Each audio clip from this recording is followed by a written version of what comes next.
so what you suckers trying to do? Rhyming comical, guess it's funny until I'm bombing you. Bring apocalypse to them pussy niggas that's popping shit. Team of all-stars, I coach them up like I'm Popovich. Fuck the politics and the lobbyists and apologists. They vagina, so we gon' check them like gynecologists. It's kinda obvious how the situation is ominous. The way I vomit this and regurgitate for the audience. They start applauding this cause the competition is fraudulent. From the era where niggas smoke you up like a parliament. The flow been stupid, shit has gotten retarded since. All the dominance of one West rising to prominent. Cause I be one West to the death till they bury me.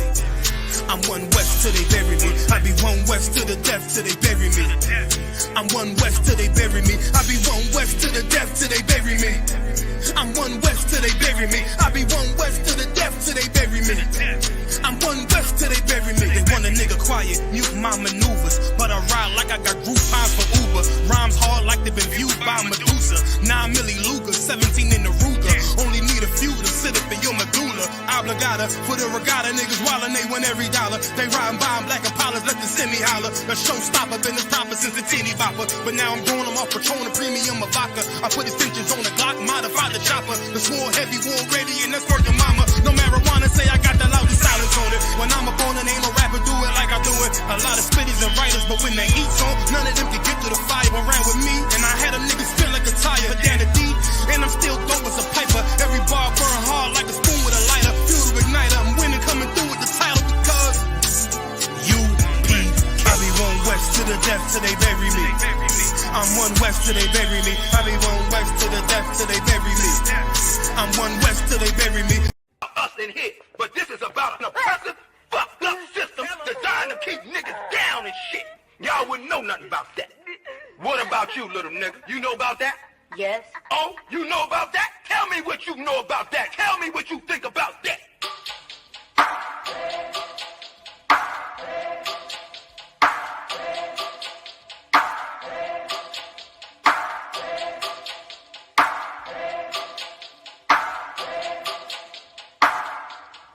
I turn up when it's real in the field. This for my niggas that kneel on the field. Light-skinned nigga, you gon' find me in the field. House niggas looking at a nigga like chill. I go hard when it's real in the field. This for my niggas that kneel on the field. Light-skinned nigga, find me in the field. I don't give a fuck how a house nigga feel. Belly of the beast, we been living in hell. They like, damn Kai, how could you tell? Put us in the project, set us up to fail. Round here, bullets be flying like hell. Too many of my niggas either dead or in jail. Make a nigga work when you locked in a cell. Can't find work when you out on bail, but your homie got the work, so we passed you a scale. Got them birds like the Bible got quail. Niggas selling out cause they mama got bills. Turn into coons like Oprah and Gail. How you sell your soul just to get a little kale? They put you in a dress when you get a record deal. Wanna see a nigga getting high on pills? You can dance on a pole, you can sell that tail, but they never tell a nigga that he can go to Yale. We all created equal, that's white males. All lives matter, not black males. Another mother crying, another coffin got a nail. How many brothers out here got killed? How many of our sisters out here gotta heal? How many more caps gotta get peeled? We beef with each other so quick to pull the steel. George Zimmerman still alive and well. I turn up when it's real in the field. This for my niggas that kneel on the field. Light-skinned nigga, you can find me in the field. House niggas looking at a nigga like chill. I go hard when it's real in the field. This for my niggas that kneel on the field. Light-skinned nigga, find me in the field. I don't give a fuck how a house nigga feel. I turn up when it's real in the field. Feel. This for my niggas that kneel on the field. Feel.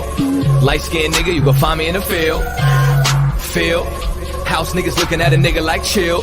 Chill. Yo, chill! The industrial complex is a system situated at the intersection of government and private interests. It uses prisons as a solution to social, political, and economic problems. It includes human rights violations, the death penalty, slave labor, policing, courts, the media, political prisoners, and the elimination of dissent. They just want us to die in silence.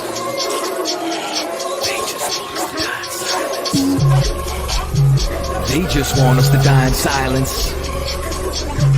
They just want us to die in silence. I might start me a fucking riot. Slave rebellion, no compliance. They just want us to die in silence. They murder minds like they got a license. I pray for the coronavirus to kill all of these violent tyrants. They prey on us like they poaching lions. World War III's on the horizon. Black and Hispanics form alliance. From the west coast to the islands, this pressure is making diamonds. They've awakened sleeping giants. I turn up when it's real in the field. This for my niggas that kneel on the field. Light-skinned nigga, you can find me in the field. House niggas looking at a nigga like chill. I go hard when it's real in the field. This for my niggas that kneel on the field. Light-skinned nigga, find me in the field. I don't give a fuck how a house nigga feel. I turn up when it's real in the field. I don't give a fuck how a house nigga feel. Nigga, did you just say what I was trying to say, but smarter? I like this little nigga.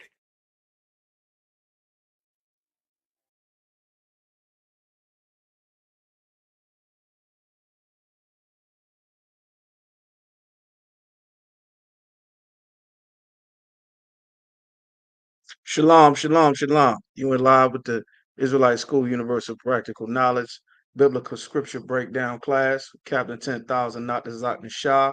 The Israelite School Universal Practical Knowledge. All right, Most High in Christ. Shalom, shalom. All right, everybody in here. All right. Let's get it. So, we're going to start. Everybody should be able to hear and see me. Open live. You understand? We're getting it on. Before we go ahead and get started, we got any questions in the room? Any questions on scriptures in the room? All right, to the brothers, Shalom, Yahweh Shemal Shabbarakatham. To the sisters, Yahweh Shamar Alathan, Ba'ashem Yahweh Shah. All right. Give everybody a moment to get in here. All right. Questions.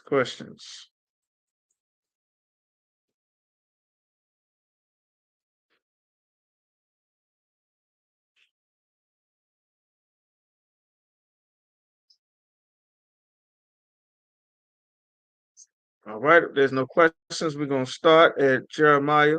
Just let me make sure everybody can hear me. Y'all hear me to wild. Just give me one. Let me know y'all hear me to wild. We're going to go ahead straight to Jeremiah chapter 50 and verse 6. Just let me know y'all can hear me. All right. We got huge situations going on with our people. We got a gigantic problem. Okay, I got a one. Salaki, what's the difference between a law of statutes? Okay, Most High in Christ. We got the ones in the water.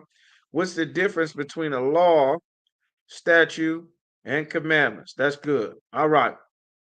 So the difference between the laws, statutes, and commandments, of course, there is a difference. All right. So when you have the law, statutes, and commandments, you got the law, which is you got orders that you're supposed to keep. Like one of the commandments is, thou shalt not murder. You got a law. Law is saying if you murder, there's a penalty for you murdering. All right.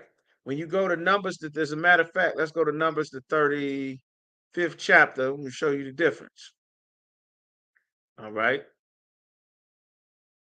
So these are legal terms. Laws, statutes, and commandments, these are legal terms. All right.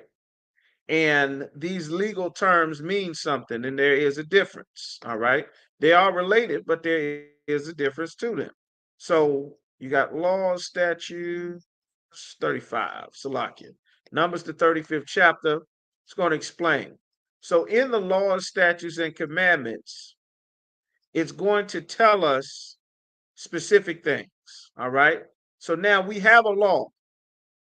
We got a law that says, thou shalt not kill. All right. Now, the thou shalt not kill is talking about something specific.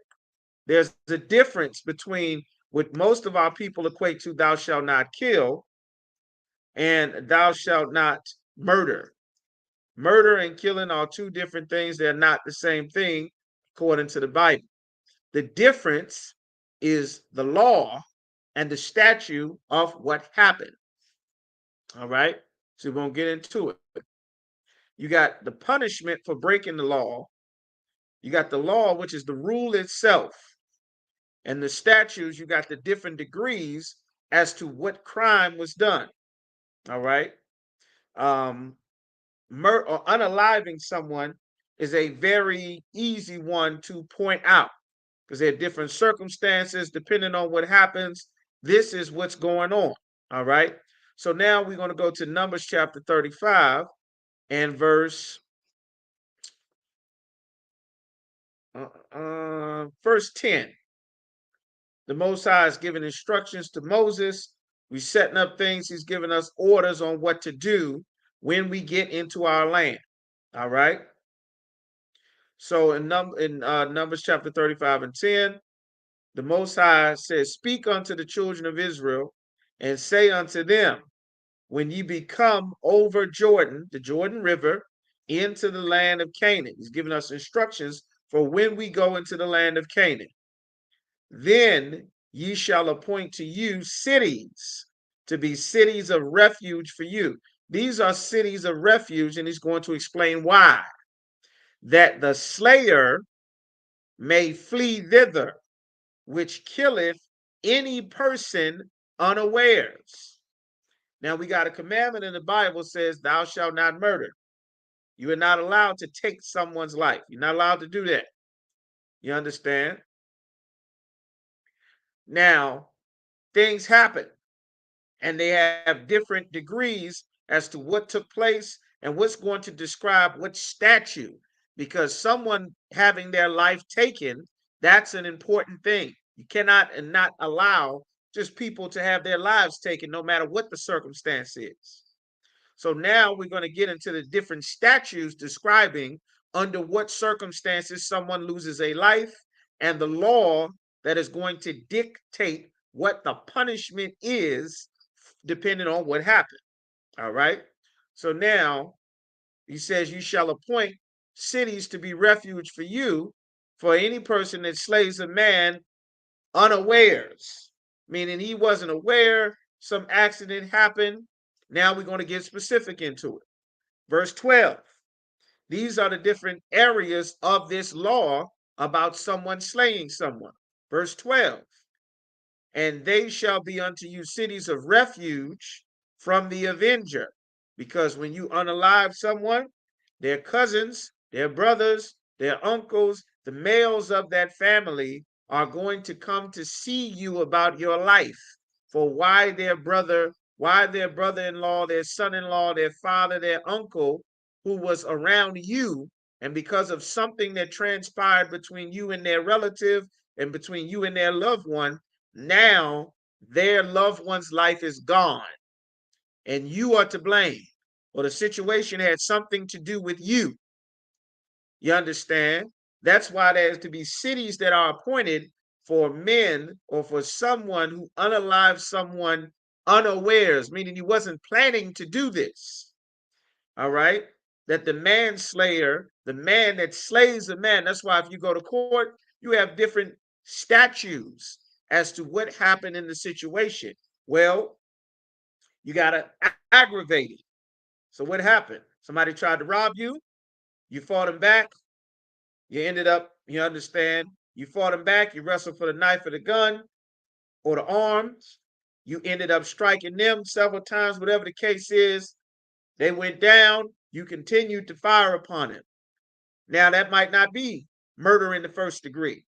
There's a different statute and section of the law that states, well, he was attacked first, so had this person not done this, he would have never been in that position to have to tussle for the gun and end up, you understand, taking this man's life.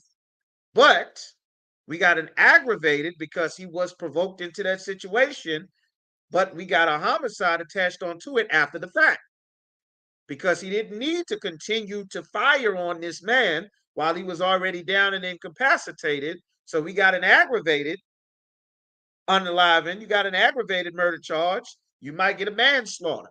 You might get manslaughter 1, might get manslaughter 2, but this isn't a straight out first degree murder where you just saw somebody and then you just decided, you know what, I ain't feeling you, whatever the situation is, and then you go and you unalive someone, you just boom, put bullets in them, put a blade in them, whatever the case is, you've taken this man or this woman's life. Now, this was unprovoked. Nothing happened. This wasn't no accident. You did this on purpose. This is a first degree murder. You end up accidentally taking the life of a city or a public official or law enforcement. Now you got a capital murder because these are representatives of the government, be it city, state, or federal. Now you got a capital charge. This ain't a regular civilian whose life you took. This is a different statute. Now the person is still unalive. Now you got a different level of penalty to what you have done. Or let's say this was an accident. Now, you didn't mean for this to happen. You was out playing, being dumb, or whatever the case is. You driving with your car. You driving too fast. Somebody run out in the road. Boom! You hit them. You smack into them. They tumble. They sprawled out in the street. They done for. Well, you didn't mean to unalive them. This wasn't a robbery. It wasn't aggravated. You understand? But you did hit him with your car. You were going too fast. You didn't see him. You didn't pay attention. Now you got a vehicular manslaughter. The person's life is still gone. You was in your car.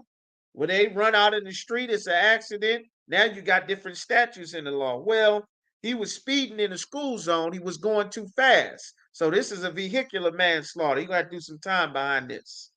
Or he was under the influence. Now we got a different statute in the law that put an additional bracket on how much time you're going to get for this penalty because, well, he was under the influence and he was speeding.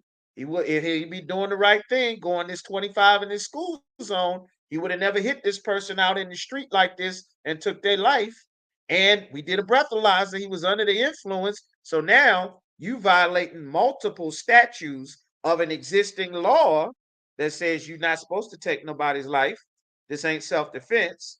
You got another existing law that you're not supposed to be under the influence of any substance and operate a motorized vehicle.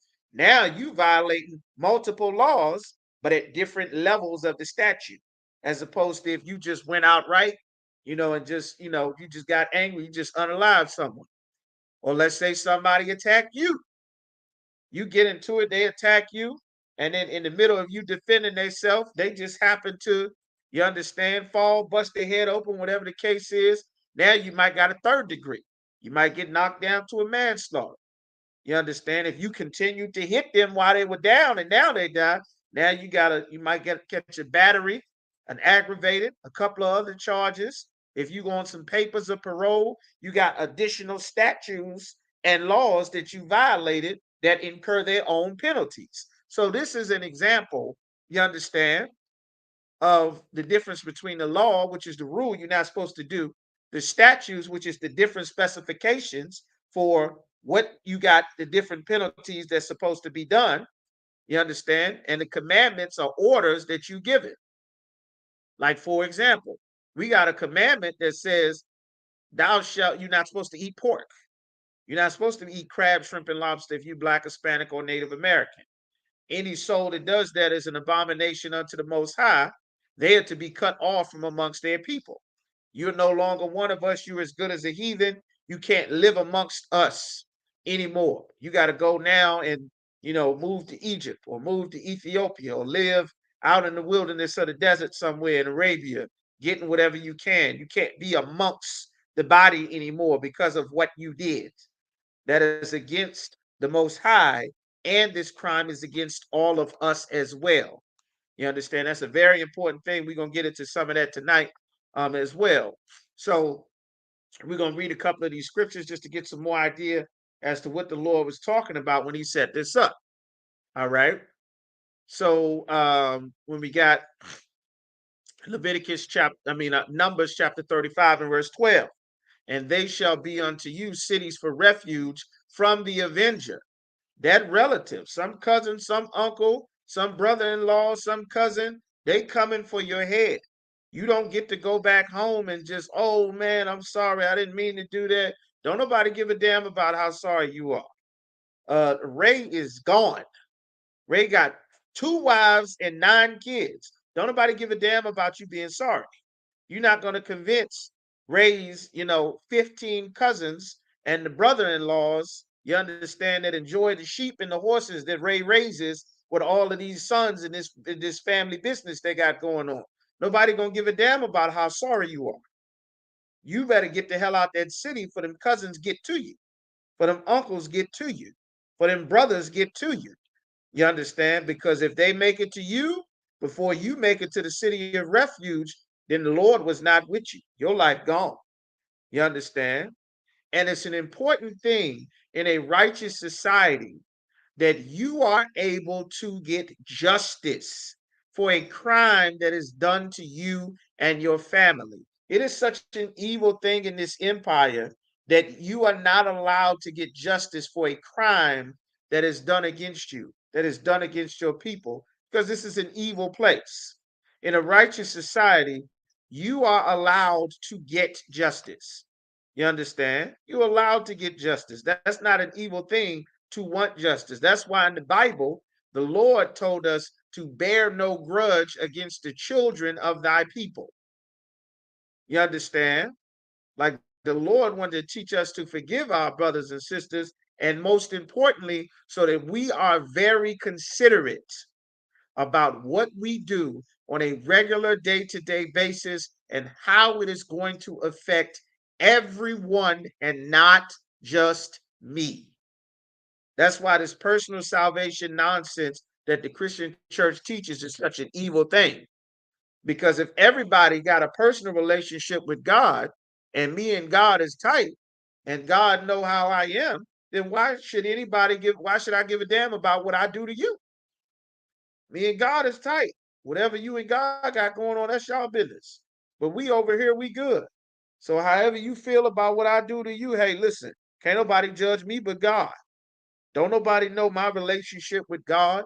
God deal with me personally. I know God love me. That's a foolish, arrogant, and a proud thing. And Christians spread this pride in the Black, Hispanic, and Native American community. And it is one of the main reasons why nothing can get fixed from our families, our cities, our drug addiction, the child abuse, the murder, all the goddamn robberies and armed carjacking. We back in the damn 80s again.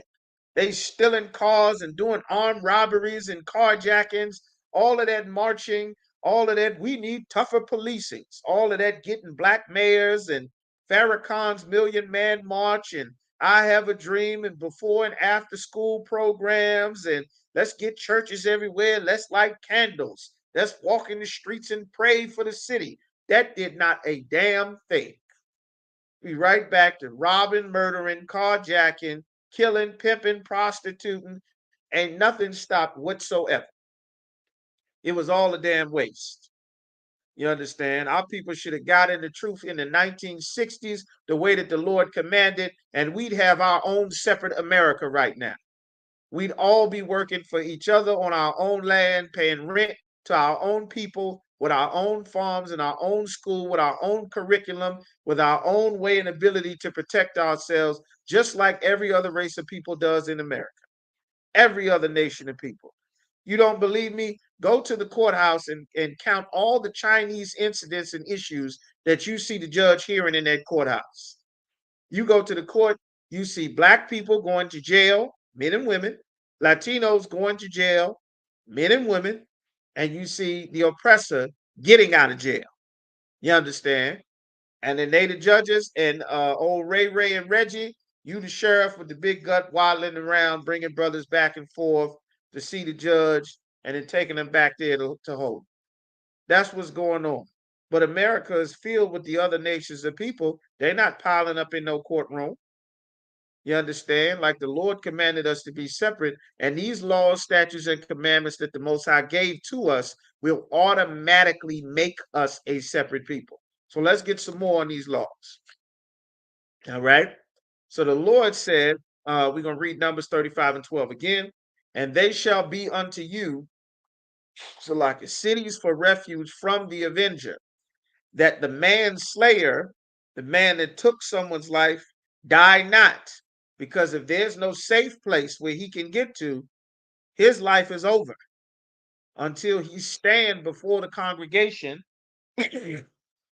in judgment, standing before the body of the judges, the men that the Lord set up and appointed to judge the matters between our people, which is another problem that we have. We don't have any judges because the Christian church, we do have judges in the Isupk that the Lord appointed.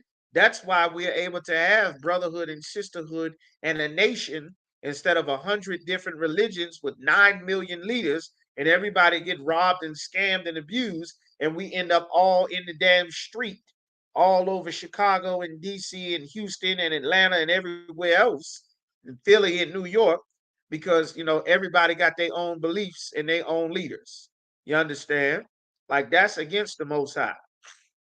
So it says he has to stand before the priests, the congregation, the judges in judgment, meaning it's men that the Lord gave authority that are going to decide what is the punishment or the judgment by examining the matter to see what happened.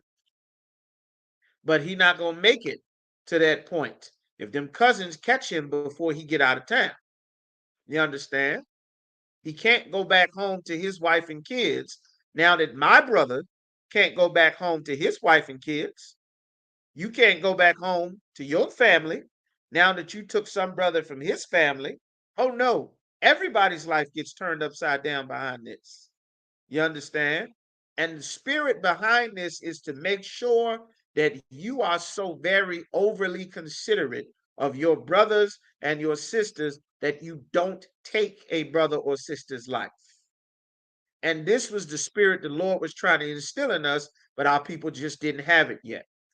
We were being formed into a nation by the words, the instructions that the Most High was given to us. And this is how we rebuild ourselves up as a nation once again, still in captivity, just like we were in Egypt, getting instructions from the Most High all over again. Same way. All right. So we got Numbers chapter 35, verse 13. And these cities which ye shall give, 6 cities shall have for refuge.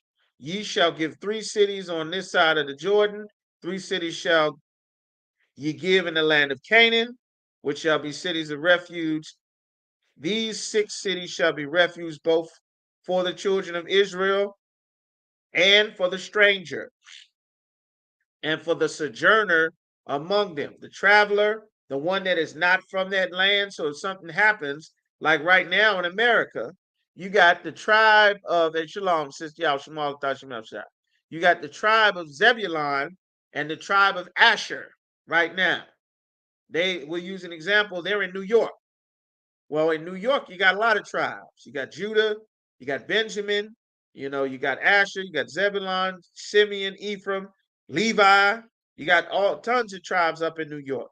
We'll just use an example, and let's say you got brothers from the tribe of Asher, which are coming down from South America. You understand, from Venezuela, Colombia, Ecuador. They are now in the land of Judah because the land of Asher is having such trouble, such famine, such struggles. They have to leave Asher's land to come to the land of Judah so that they can get food, they can get employment, they can get some wealth, so that they can take back to their land until the situation get fixed.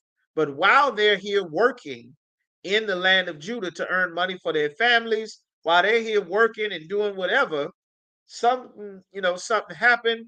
We working on a construction site, and I'm supposed, and one brother, he working with the axe, and he swing the axe back, and the head of the axe slip off, and let's say land and hit another brother in the back of the head or something.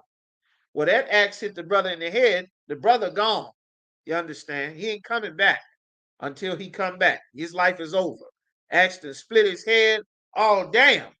I didn't mean to do it, but you can't stay here, because when his family found out that he was working with you at the construction site and you split his head open, they're not trying to hear, oops, I'm sorry, nobody trying to hear that. You might not make it to a court date. You understand? And this does a number of things. It makes everyone very cautious about what you're doing around your people, around your brothers and sisters.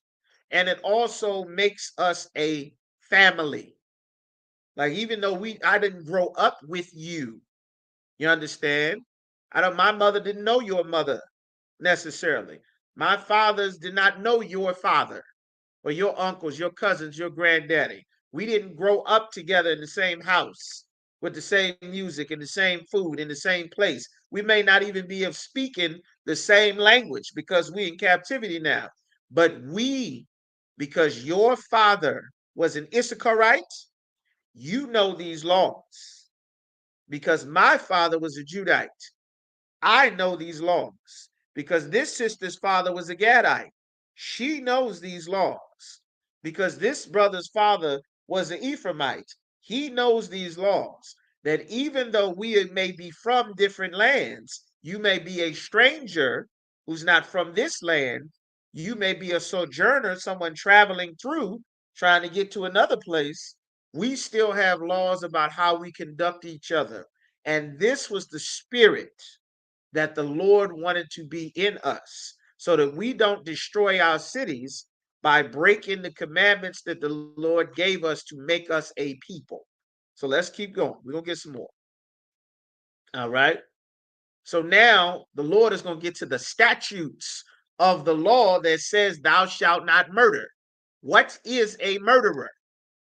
The Lord is going to break down the different statutes and definitions. Who's ever been to a courtroom before? Y'all been to court before? Who brothers, sisters been to court before?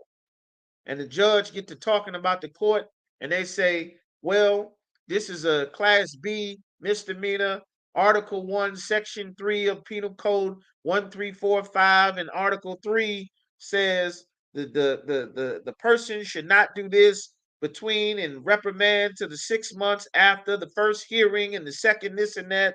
All of those very specific terms are a part of the legal language that frameworks the law. Law is like a blanket term. Then you got the individual punishments for breaking the law, which in the Bible is judgment. Judgment is not me saying you're doing something wrong. Judgment is not me warning you, hey, listen, you going in there, that's 5 to 10. You're going to do that 10. They got you on camera. You understand? Judgment is you did this. Now we are going to do this to you. That's judgment. Judgment means punishment. You understand? Telling someone what they're doing wrong or warning them. To a Christian, they call that you are judging me. Judging is I'm going to punish you for what you've done. That's what judgment is according to the Bible. Of course, they don't know, they're not in here. All right. So now the Lord is going to define so that we know in the statutes what the Most High says is a murderer and what is not. So let's get it. All right. Verse 15, these 6 cities shall be a refuge, both for the children of Israel and for the stranger and for the sojourner. For those that you don't know what the word sojourner means, that means someone that is traveling through this land to get to another land. You understand? So let's say you are from Northern Virginia and you're trying to get to North Carolina. You may sojourn through Richmond, through Hampton, through Newport News. And when you stop to do something in Newport News, maybe get some gas or something jump off, whatever the case is, you understand, you might have to defend yourself because Newport News is bad news. Everybody know that. You understand? Something might jump off. You understand? You might get into Norfolk. And you understand? Something might jump off. You understand? So now, something that jump off, you're not staying in Norfolk. You're not staying in Newport News, but a situation occurred and you had to make it happen. Something went down. Now, there's cities of refuge that's set aside because they're going to be looking for you. You understand? So this is what the Lord is explaining. All right. Law enforcement, as it is in this country, in America, is designed to take away you from having power, you understand, on your own. A wicked society does not want a man to be strong and have power. They want to limit the amount of wives and children that a man can have so that there's someone else with a bigger force that can threaten him, that can take his land, that can take his children, that can tell his woman not to listen to him, that can take his resources away so that you can build up the empire by making your family weaker. You understand? So that they can tax you on your work and your wage, and then again on your purchase, and then again on your property, and then again on your vehicle, and again on everything, so that they can cripple you at every turn to stop you from becoming too strong so that they can control you. Well, we don't have that amongst our nation. We're not concerned about you becoming strong or a brother having 3 wives and 15 kids. You understand? Or having multiple wives, or having multiple children, or owning multiple lands or multiple properties. That's not a concern of ours because we are not heathens. Me being strong is not so that I can get together other strong brothers and become the Crips and terrorize the neighborhood, rob your mother, steal cars, beat up younger brothers who are weaker than us so that we can make a name for ourselves. You understand? That is not what strength is for amongst our people. That's what a lion does to weaker animals. That's what a predator does to prey. But we are not supposed to treat each other this way. Our oppressor society teaches the strong eat the weak. You understand? The predators prey on the weaker. That's not our society. That's not how our lives function. That's not what our strength is for. Heathens do that to each other. We learned that from Egyptians, from Arabs, from the Ishmaelites, from the oppressor, from the Edomites. That's not our culture. You understand? And the Lord gave us these laws to give us our culture that goes with the spirit that He put in our people when He made us separate from everyone else that He put on the earth. All right. So now we're going to get into it. Everyone that sojourner among them, that everyone that killeth any person unawares may flee thither. You be able to flee so that, that family don't get a hold of him and take his life. Now, here are the different breakdowns. Numbers 35 and 16. Now, everyone has heard, thou shalt not kill, right? Everyone has heard of that scripture. Just give me one if you heard. Let me know. Say, Con, if you heard, thou shalt not kill. All right. Shall not. Just let me know real quick. The Lord say, thou shalt not kill. You understand? Exodus chapter 20 and 13, it's translated, thou shalt not murder, because murdering and killing is not the same thing. All throughout the Bible, the Lord is constantly giving commandments for men who serve Him to unalive other people for the evil that they've done to appease the anger of the Most High. It's all throughout the Bible. King David got dozens of orders to unalive entire nations to please the Most High. You understand? So did Samuel. So did tons of Mattathias. Moses did on numerous occasions. So this is not talking about the same as what the Lord is getting ready to describe in these statutes that we're going to get the specifications of this law, which was Officer Yagadar's question. These are the specifications. Now, don't none of y'all go out and unalive nobody. You understand? The Lord is not saying to do this now.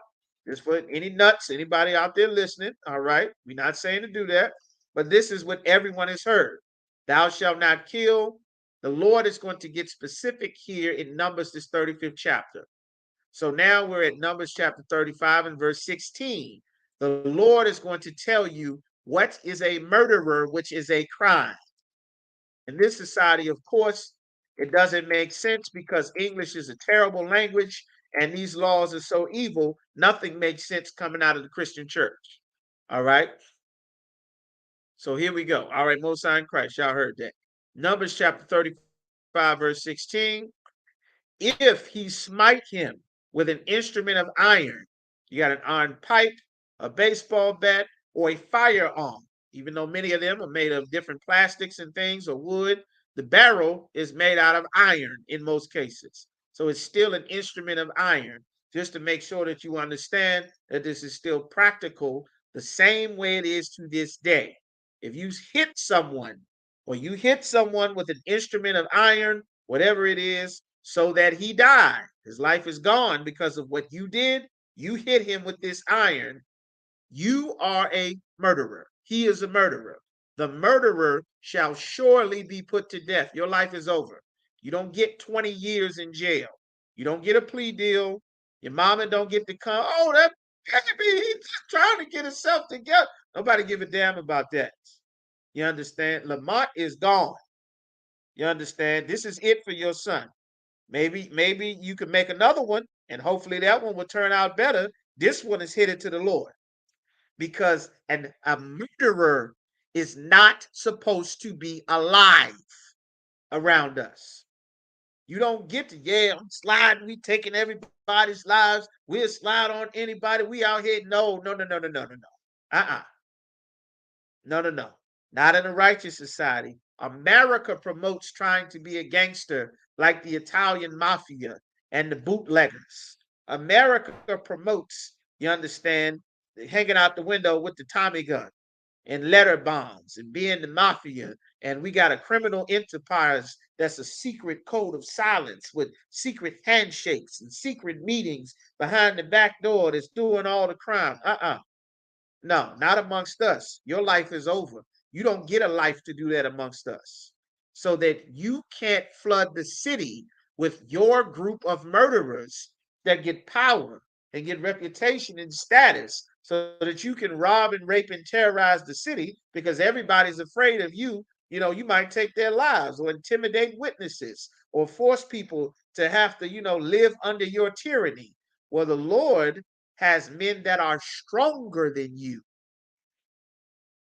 that he gives the power, and righteous men, because the wicked men, what happens to a wicked man in our nation?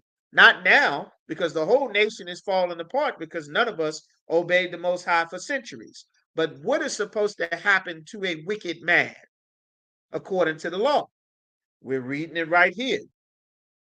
And this is the spirit the Lord wanted us to have, not so that we end up unaliving everyone that does something wrong, which is not what Christ said to do in this time, so that we all have the spirit that, well, this is a terrible thing, and I am supposed to lose my life if I do this. So I need to learn and think about this.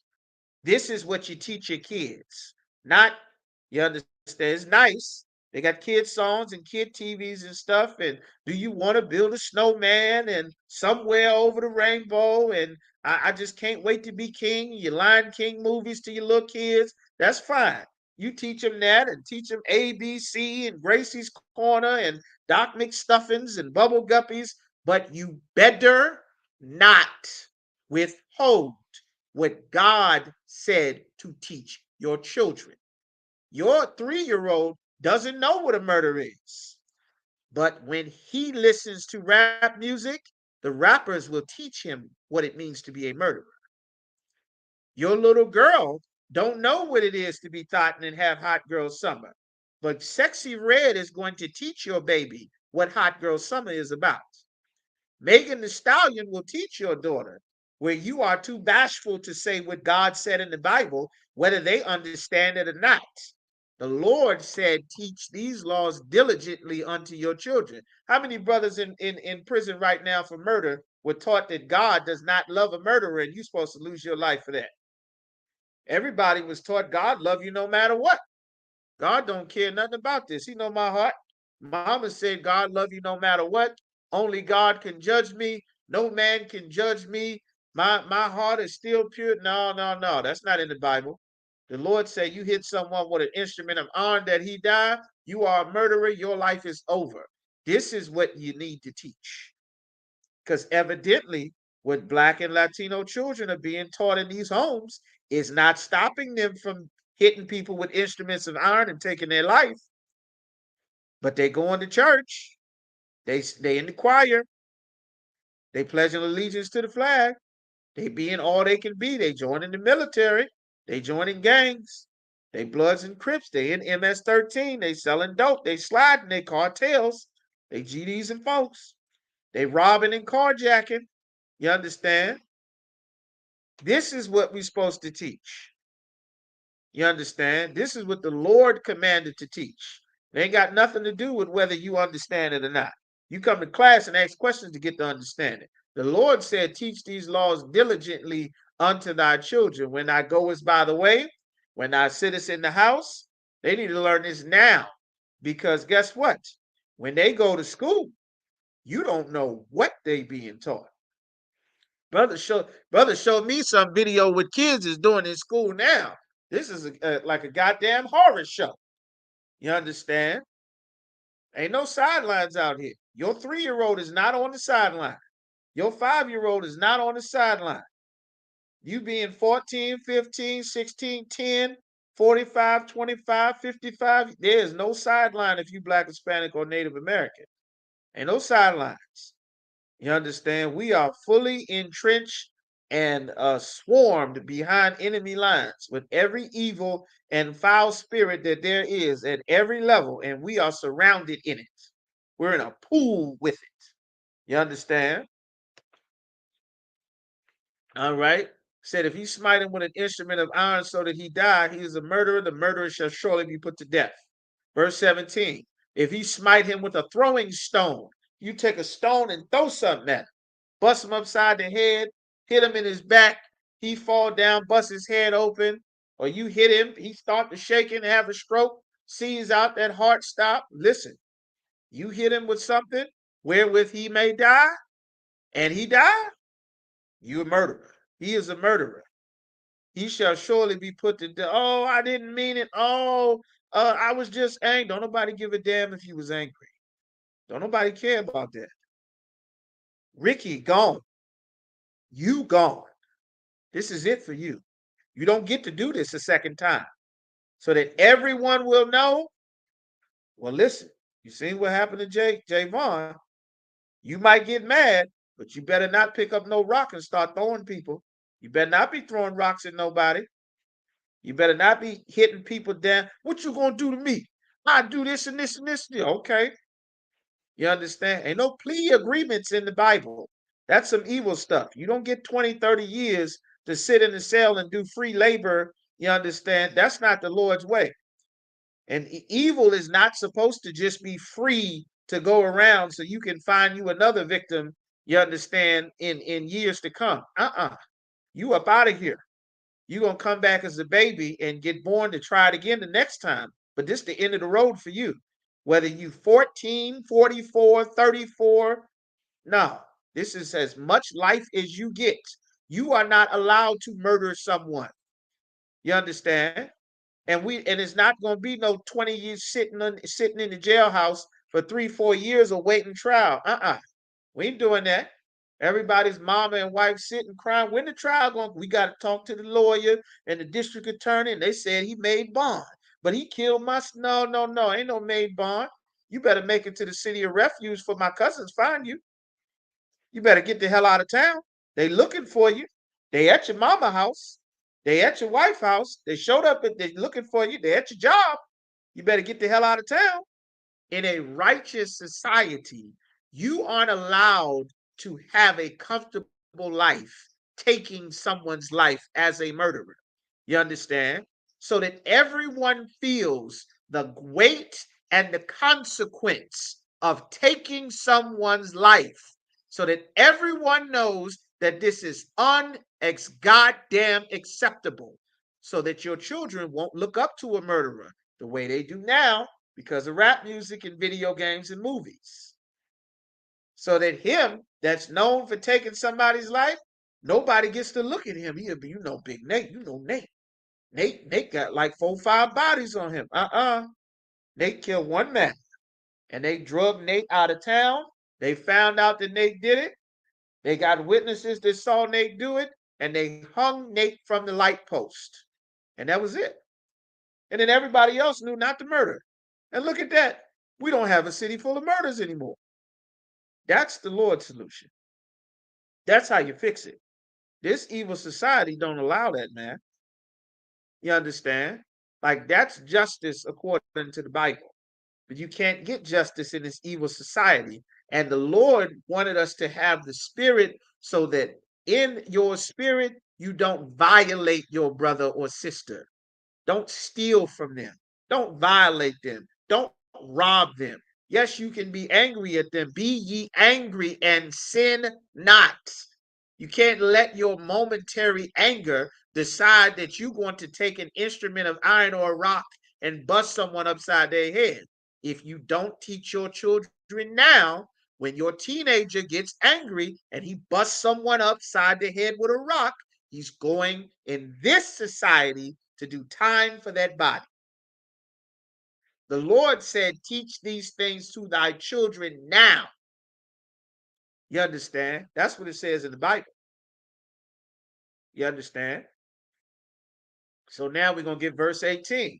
Or if he smite him with an hand weapon of wood, he gets something of wood, whatever's a wood, a 2x4, a stick, whatever you got of wood, wherewith he may die, and he die, he is a murderer. The murderer shall surely be put to death. Your life is over. The revenger of blood himself, that relative, shall slay the murderer. He has a right to get justice for you taking his family member off the earth. You don't get to do this and become a star.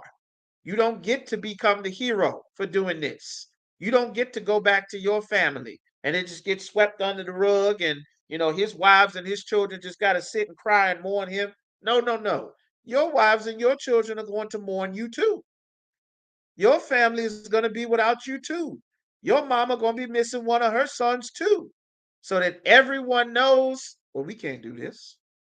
Because how is this brother's mother going to feel? My mother will know how it feels because they're going to take my life too if I do this. So then everybody will think, what about his mother? What about his family? What about his children? I know I'm furious at this brother right now, but there's only so much I can do with my anger because I got laws, statutes, and commandments that I've been taught since I was a child before I ever ended up in these situations. This is God's solution. The church told us to reject this and just sing and hope for the best. And here we are. Robberies and carjackings, just like we back in the 80s again. Drug overdoses, just like we back in the 80s again. Listen, black people becoming homeless, just like we back in the 80s again. Whole cities of homeless brothers and sisters, just like we back in the 80s. We living on the street, just trying to make things work, trying to piece things together, just like we back in the 80s again. Every tribe all across America, every major city. Like the Lord gave us the solution to not have to keep going through this every few generations. And it's right here in the Bible. All right. So let's get some more. It says, verse 20, but here we go. If he thrust him of hatred, he angry, and in your anger, you hating him, and you thrust him of anger or hurl at him by laying of weight. You waiting for. You waiting, you lay down in the grass. You hear rappers talk about we waiting in the bushes. I'm waiting in the bushes. I'm laying down in the back seat of the car. We outside your job. You waiting. They call that an ambush. You understand? You waiting to ambush him. You get the drop on him. You understand? If you waiting to get your lick back, that he die, or in enmity, smite with his hand. You understand? This is your enemy. Y'all get to tussling you, beating him, you hitting him, you continuing to hit him and stomp him, that he die. He that smote him, the one that hit him, shall surely be put to death, for he is a murderer. You aren't allowed to do that. You got to think about that. You understand? The Lord wants you to feel the gravity of what you might do to your brother, what you might do to your sister. There's a gravity, and we are all supposed to be living under this gravity that dictates our behavior to each other, what we say to each other, how we treat each other, how we feed each other, what we do with our wealth, what we do in our poverty, what we do in our homes, what we teach our children, what we will or won't say, what we will or won't celebrate, what we will or won't allow in our communities. This gravity is supposed to be on all of us the way it is on the Chinese, for them to represent and not disrespect their heritage and their culture, the way that it is on the Arabs, to not disrespect and disavow the weight of their culture, the way it is on the East Indians, to maintain the heritage and the reputation of their people in their culture, the way it is on the Jewish man and the German man and the Irish man and the Italian man and the Korean man and the Japanese man and the Nigerian and the Ethiopian and the Cameroonian, the weight of your people is supposed to be on you. This individual, selfish, I got mine, y'all do what y'all want, I'm straight no matter what, that is not real life. That's that garbage they sell us that get us full of diseases, that get us killing each other and piled up in prison. They get our cities owned by other races of people, and we end up getting thrown on the damn street. That teach us to follow our lusts and buy a bunch of stuff we can't afford just for it to get repossessed. And all of our money go down the damn drain, and we have to start from zero every single generation because we're not supposed to be operating as individuals. These laws make us a people, make us a family, make us a nation. And the Lord wanted to put this in our spirit so that we all have this because we are the children of the living God. Are we not? You understand? This is why the Lord gave us these instructions. All right. So he said here, or if he smite him with the hand, where was that? Let's see, smote him. All right, verse 21. Or in enmity, smite him with his hand that he may die. He that smote him shall surely be put to death, for he is a murderer. The revenger of blood shall slay the murderer when he meet him. When they catch you, it's over. The Lord is not going to be with you. But if he thrusts him suddenly, without enmity, meaning he didn't mean to do it, it just happened suddenly.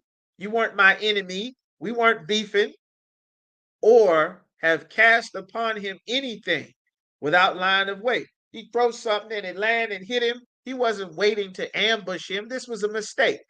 Or with a stone, wherewith he may die. This is an accident. I did not mean to do this. It wasn't supposed to happen. Accidents happen. You understand? In that case, the Lord is going to explain. These are the statutes of this law about not being a murderer. These are the different scenarios, the different sections and statutes, just like they read in court. You understand? All right. So he said he thrust him without an enemy, cast upon him without line of weight, or with the stone wherewith he died, seeing him not. Meaning he didn't mean to hit him, he didn't see it. This wasn't his intention, and cast it upon him that he died, and was not his enemy. I did not mean for this to happen. Oh my gosh, I'm so sorry. I did not mean for this to happen. Neither sought his harm. I wasn't seeking to hurt him. This was a mistake. This was not supposed to happen. Oh my goodness, Salakia, Salakia. Then the congregation shall judge, the body shall judge between the slayer, the person that took the brother's life, and the revenger of blood, that family, them cousins, them uncles, them brother-in-laws, them nephews, them you understand? They're gonna be there judging. You are not getting random people from the city. You understand? You're not going to unalive my brother. And then we have a criminal case in a courtroom, and 10 random people from God knows where are deciding the matter about what you did to my family. No, my family is going to sit there and you are going to face us. We're going to decide, not a juror of your peers. No, the family of the people whose nephew you unalived. We're going to decide. We're going to sit with the judges and we're going to mediate justice for what you have done. You understand? That's real justice. Not some stranger taking off from work trying to deal with something. No, no, no, no, no. That's not right. That's not righteous. In this society, that's the law. In a righteous kingdom, that's not how it's done. Uh-uh. You're gonna look at those cousins. You're gonna look at those uncles. You're not gonna have your back sitting, they sitting over there. No, no, no. You're gonna look. Everybody gonna look at each other. This ain't no secret. We ain't hiding this. We're not sweeping no bodies under the rug. We're not going to have no city filled with hundreds of murders and robberies and sexual assaults and all kind of crime and backdoor behind underneath of the table and wait after midnight. And we're not having a whole bunch of shady nonsense that is so prevalent and readily acceptable as black culture. That's not what the Lord intended for us. Us disobeying the Lord made us have to live a wait for me around black type of lifestyle. We obeyed the Lord. The Lord said he would put us above all people. We decided to join the other nations. We trying to get in where we fit in. We said, oh, they got one more? Okay, let's sneak in the back. Damn, you know what? Not right now. You got to meet me here after midnight. We can't do this while the sun is up.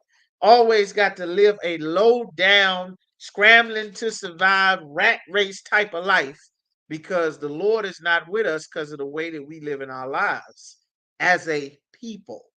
That's why every brother and sister needs to come into the truth and learn and get the spirit of the Lord put on them. You understand? By being taught the proper way and forsake whatever nonsense you learned growing up, man. Get rid of that. You understand? So now we got what we got.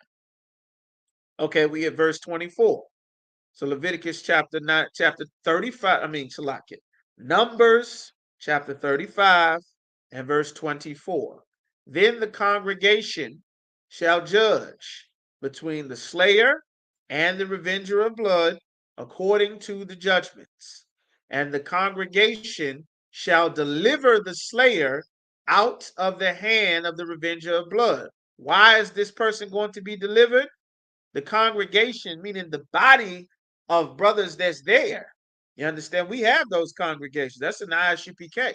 That's these captains and officers that the Lord is raising up in generals in the Israelite School of Universal Practical Knowledge. We are here to settle the matters and get the counseling for our people to rebuild and repair our nation and our lives and our families.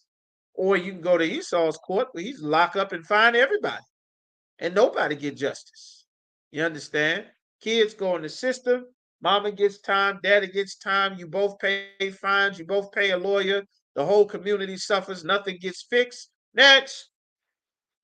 That's what happens in this evil society to our people if the Lord is not with you. You understand? So now he says here the congregation shall deliver the slayer, the person that accidentally took someone's life. They shall deliver them out of the hand, or the you understand, the revenger of blood being able to exact his revenge on them. They're going to be delivered from that punishment, from the judgment, because according to the law, he did do this, but it was an accident. I know it's terrible. This was an accident. He did not mean to do it. He's not going to lose his life for this thing. And the congregation shall restore him to the city of his refuge, whither he was fled. You understand? You going back to the city of refuge, though, because guess what? All the cousins ain't trying to hear that I'm sorry. Many brothers be like, you know what? I heard the matter. We real hurt. It's a tremendous loss and blow to our family. You understand? But this is the judgment. This is our code. This is our honor. This is how we do things. So this is the judgment. This is the Lord's judgment. We might not like it. It might be a hard pill to swallow. It might be painful. But remember, when our forefathers decided to become a nation, we didn't do it for feeling good. And that's what Christianity steals from us. We're not here for fun and good times only. We made a covenant that Passover night that we would be alike partakers of the same, both good, all the good and wonderful things that happen to us all, and evil, all the horrible and bad things that happen to us all. You understand? It's not about fair weather. You understand? And the sooner our people get back to being a people again that is not just here for the fun and the happy times, you understand? The sooner we can actually have something as a nation. You understand? I never forget a story where the general was explaining that these things happen. You know, a brother had one of his wives had miscarried. The sister was carrying the baby. Everybody's so excited, you understand, and everything. And the sister ended up miscarrying towards the end of the pregnancy. You understand? And it was around the time of around the time we had a big holy day coming up. I believe it was the time for the Passover one year. You understand? And it is a very common thing for you understand, black women, Hispanic, Native American sisters to miscarry and lose babies. It happens all the time. And it is terrible. It is horrible. It is painful. It is traumatic. It is a very saddening and depressing time. You understand? And General Hyman said something here. I want to make sure y'all hear this. Let me know y'all paying attention to this very closely because this is spiritual. All right. He said, well, I understand, brother, and this is a tough time. You understand? And he was like, you know what?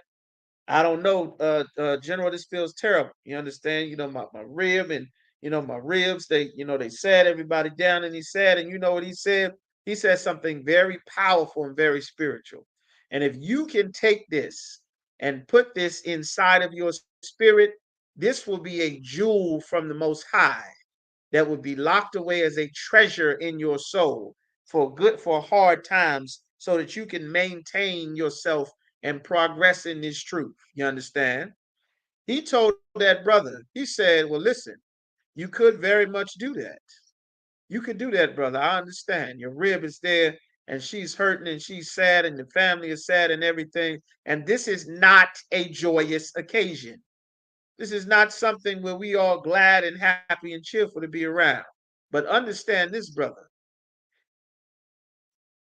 If you are there and you are there in your own hurt and your sorrow just by yourself, then how will we be able to be alike partakers with you of the same good and evil? If the only time that we can have brotherhood and sisterhood is when it's time to be happy and have fun and party and be filled with cheerfulness and gladness, then how are we supposed to be alike partakers of the good and the evil? You understand? If you go somewhere and curl up and suffer in your own pain, brother, it's understandable and it's terrible. But you could be here with us and we could all hurt together. We can all cry together. We can all be heartbroken together. You could just be with your family, which is understandable. But it would be better, if at all possible, that you be here with us so that we can hurt with you. Don't steal the ability for us to still be your brothers and sisters when you are hurt. And that's a very foreign concept because of religion and Christianity. You understand? Everyone is expected to have everything nice and wonderful and songs and clapping and dancing and tambourines and fun times and gayness and all of this wonderful, beautiful, sweet things. Everyone is not expected to be there for the pain, for the surgery, for the brokenness, for the heartache, for the sadness, for the tears, for the depression, for fighting the addiction, for dealing with the pain and reliving the hurt and the sorrow. You understand? But our forefathers made a covenant, and we honor our forefathers in here, that we would be alike partakers of the same. Of all the good, we'll have it together. And of all of the evil, we will also have that together as well. That's what Christ died. That's the spirit of the Lord. That's one West. And that is the spirit that the Lord wants Blacks, Hispanics, and Native Americans to come back home and partake of. You understand? That's what the Lord wants. That's the spirit of the Most High. And he said, you understand? And that brother, he showed up to the Passover. He came to the Passover and he said, "Listen, man, you understand? And you understand, brother. Hey, listen, brother. May your father rise again. Your father, your mother died. Listen, bro. I remember my mother died. Hey, listen, brother. Y'all by Shimmy Shah Brakatah, brother. Hey, listen. May your mother rise again, brother. May your father rise again. Your rib miscarried. Hey, Salakia, brother. Listen. Hey, may your son rise again. May your daughter rise again. You understand? You are not going to go somewhere and just hurt with yourself there. You are still supposed to be here with us so that we can all hurt together. That's what's supposed to happen. That's what's in the Bible. Christ was going to be crucified, and Christ's last thing he's explaining to the Most High, make sure these 12 are together like you and I are together. I've been here protecting them while I was here, but I'm getting ready to leave. They getting ready to give me the most horrible, you understand, way to go out, known to man. They're gonna beat me, whip me, strip me, put a crown of thorns on my head, feed me vinegar, nail me to a cross, drag me through the damn streets. You understand? Shoot dice for my coat and everything. And these brothers who mean the absolute world to me, they will live without me once I'm gone. And I'm concerned about them. I know I'm getting ready to go to be unalive, but I'm concerned about these brothers. Please take care of these brothers. Please watch over these brothers. Please make these brothers be one like you and I are one, because I won't be here in a little while. And I'm concerned about them. Lord, be with them, make them one. That's what he was concerned about. The Romans came to get him. Peter drew that sword and got to work. He told Peter, listen, this is why I'm here. This is the mission. You understand? He put the soldier's ear back on and let them take him to be crucified and submit himself as the most glorious man in all of human existence ever on the planet Earth. You understand? Barakatah Yahweh Yahweh Shai, our King, seated at the right hand of the Most High. You understand? Hamash Yahweh Shai Mashiach. The world ignorantly calls Jesus Christ, man. He had the spirit of the Lord. And that's the true spirit of the Lord. So that our chief concern is, what is this going to do to the rest of my people? I could take this money to do this, but if I get on this TV as a sister and be all, if a sister get on the TV as a sister and be all half naked and dressed and promote, what are the other younger sisters gonna think? What are they going to see? How will they be influenced? What about my father? What about my uncles? What about your husband? What about your community? What type of influence is this going to have on the rest of your people? If you got personal salvation, you don't give a damn what happens to the rest of your people. You don't care nothing about the babies that you abusing. How they going to struggle for the rest of their life. All the people they're going to hurt and victimize because you's a goddamn monster that had personal salvation like Eddie Long. You understand? But if you didn't have personal salvation and you loved your neighbor as yourself, then you would love the children of your people. And we'd have a nation. And we will have a nation. You understand? And this is how it is done. So now we're going to keep going back to Numbers chapter 35 and verse, we're going to do 25. All right. To the brothers just joined the class, shalom, y'all by Shimei Shabbat sisters, y'all Shema Thumb by Shimei Shah. I see a couple of y'all new just came into the room, Most High in Christ. All right. On a couple of these platforms, got a lot of platforms going. All right. All right. So 25, it says Numbers 35 and 25, and the congregation shall deliver the slayer out of the hand of the revenger of blood, and the congregation shall restore him to the city of his refuge, whether he was fled. Even though this was an accident, you don't get to go back home though. You going back to the city of refuge. You're not going back to your hometown and your mom and your wives and your kids and your horses and donkeys and your big leather couch and your sofa. You're going to live in that city of refuge. You can't go back home. You understand? Because everybody is not going to be so forgiving. The Bible is not magic. You understand?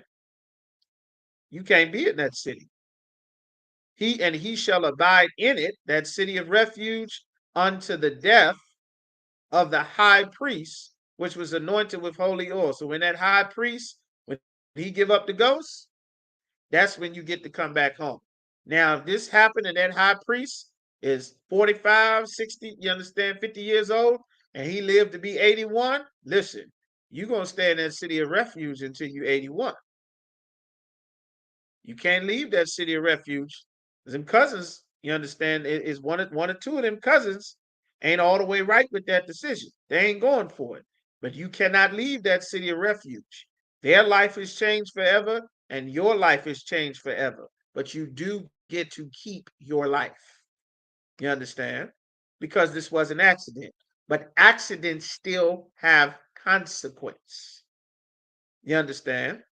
So now it says in verse 26, but if the slayer, if that brother, even by the accident, shall at any time come without the border of the city of refuge, whether he was fled, if he leave that city of refuge, if he do something and it's found out by accident, whatever he got into, he accidentally caused the brother to lose his life in Newport News, and he's supposed to stay in Richmond. If he stepped foot outside of Richmond city limits at any time, verse 27, and the revenger of blood find him without the borders of the city of his refuge, and they catch you outside of Richmond, and the revenger of blood kill the slayer, and them boys catch you, he shall not be guilty of blood. If they catch you, you did still take their uncle's life. You did still kill it. You took his father's life. It might have been an accident, but you took his father's life. He was 7, 8, 9 years old. He been without that daddy since he was a little boy. You was never supposed to leave Richmond. You step foot outside of Richmond, and that young boy catch you. He ain't wrong. He got a right to be mad about it because the law says you cannot leave that city. Now, if you decide to play games if you want, you think it ain't that serious, you figure you going to go on back home, they're going to catch you. If they catch you, it's on you. Because the rule of law is if you leave outside that city, the protection of the Lord is not on you anymore. You understand?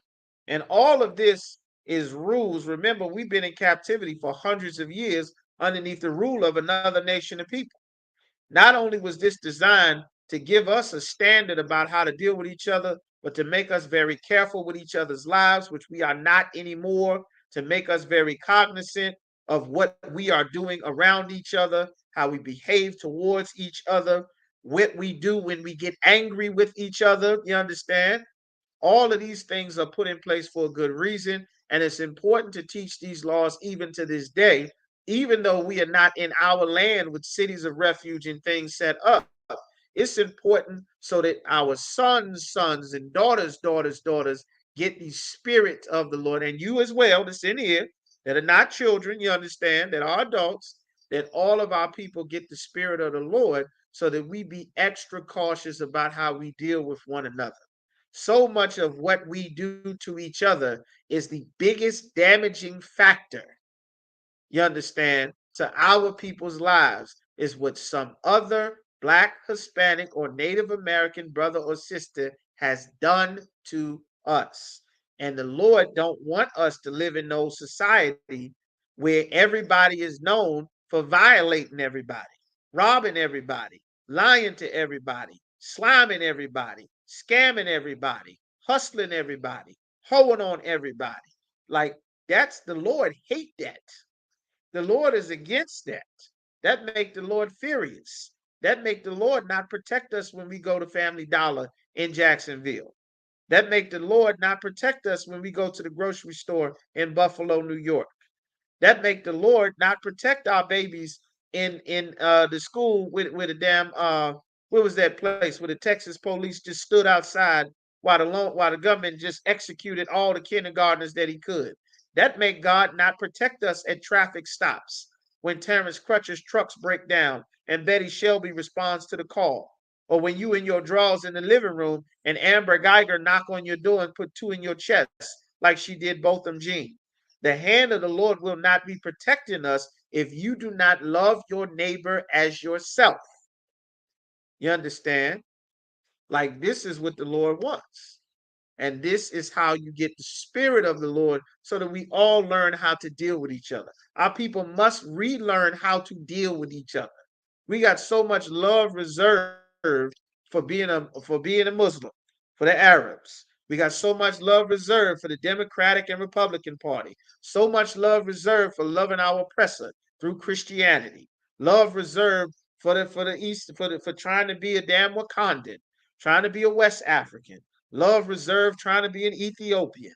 Love reserved for the East Indians trying to be a damn Rasta. We got love reserved for everyone. And when it comes down to our own people, we are completely out of love. You understand? This is what the Lord was trying to teach us. Love is a resource like everything else. You must preserve your love. You got to preserve it. If you don't preserve it and you give it all away, when it comes time to divide it up amongst your people, we don't have any left. And the Lord knew this. And every other nation of people knows this as well. You understand? So let's get some more. All right, where we at? These are statues. All right, so let's see. It says he shall remain in the city of refuge with a high priest. Okay, let's read 28. All right, Numbers 35:28, because he should have remained in the city of his refuge until the death of the high priest. But after the death of the high priest, the slayer shall return into the land of his possession. After that, you can go back home. Now, you can't touch him after that. He did a mistake. It was an accident. It was sold. It was years or decades ago or something. Now, you will be a murderer if you touch him, if you harm him. So these shall be a statue. Remember, this was Officer Yagadar's question. These things shall be a statue. So all of those things we just read, the differences between, is he a murderer? Was it wood? Was it armed? Was it an accident? Were they fighting? All of these are the statues of the judgments, the different levels of the punishments for what you did, for the law that you broke. Thou shalt not kill or murder, unto you throughout your generations. That means grand, grand, grand, grand, granddad, grand, grand, grand, grand, grand, grandson, great, great, great, great granddaughter, great, great, great, great grand mother. Every generation. These are our rules forever in all your dwellings, everywhere we live. Whosoever killeth any person, the murderer shall be put to death by the mouth of witnesses. But one witness, one person said they seen it, shall not testify against any person to cause him to die. One witness ain't gonna cut it. Moreover, ye shall take no satisfaction for the life of a murder. What does it mean to take no satisfaction? What does that mean? Let's get the definition. Let's get the Merriam-Webster's definition for satisfaction. Let's see what that is.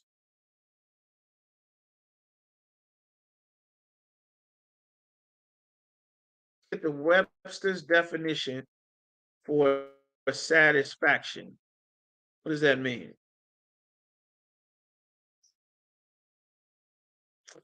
What is the Lord talking about? Satisfaction. What does that mean?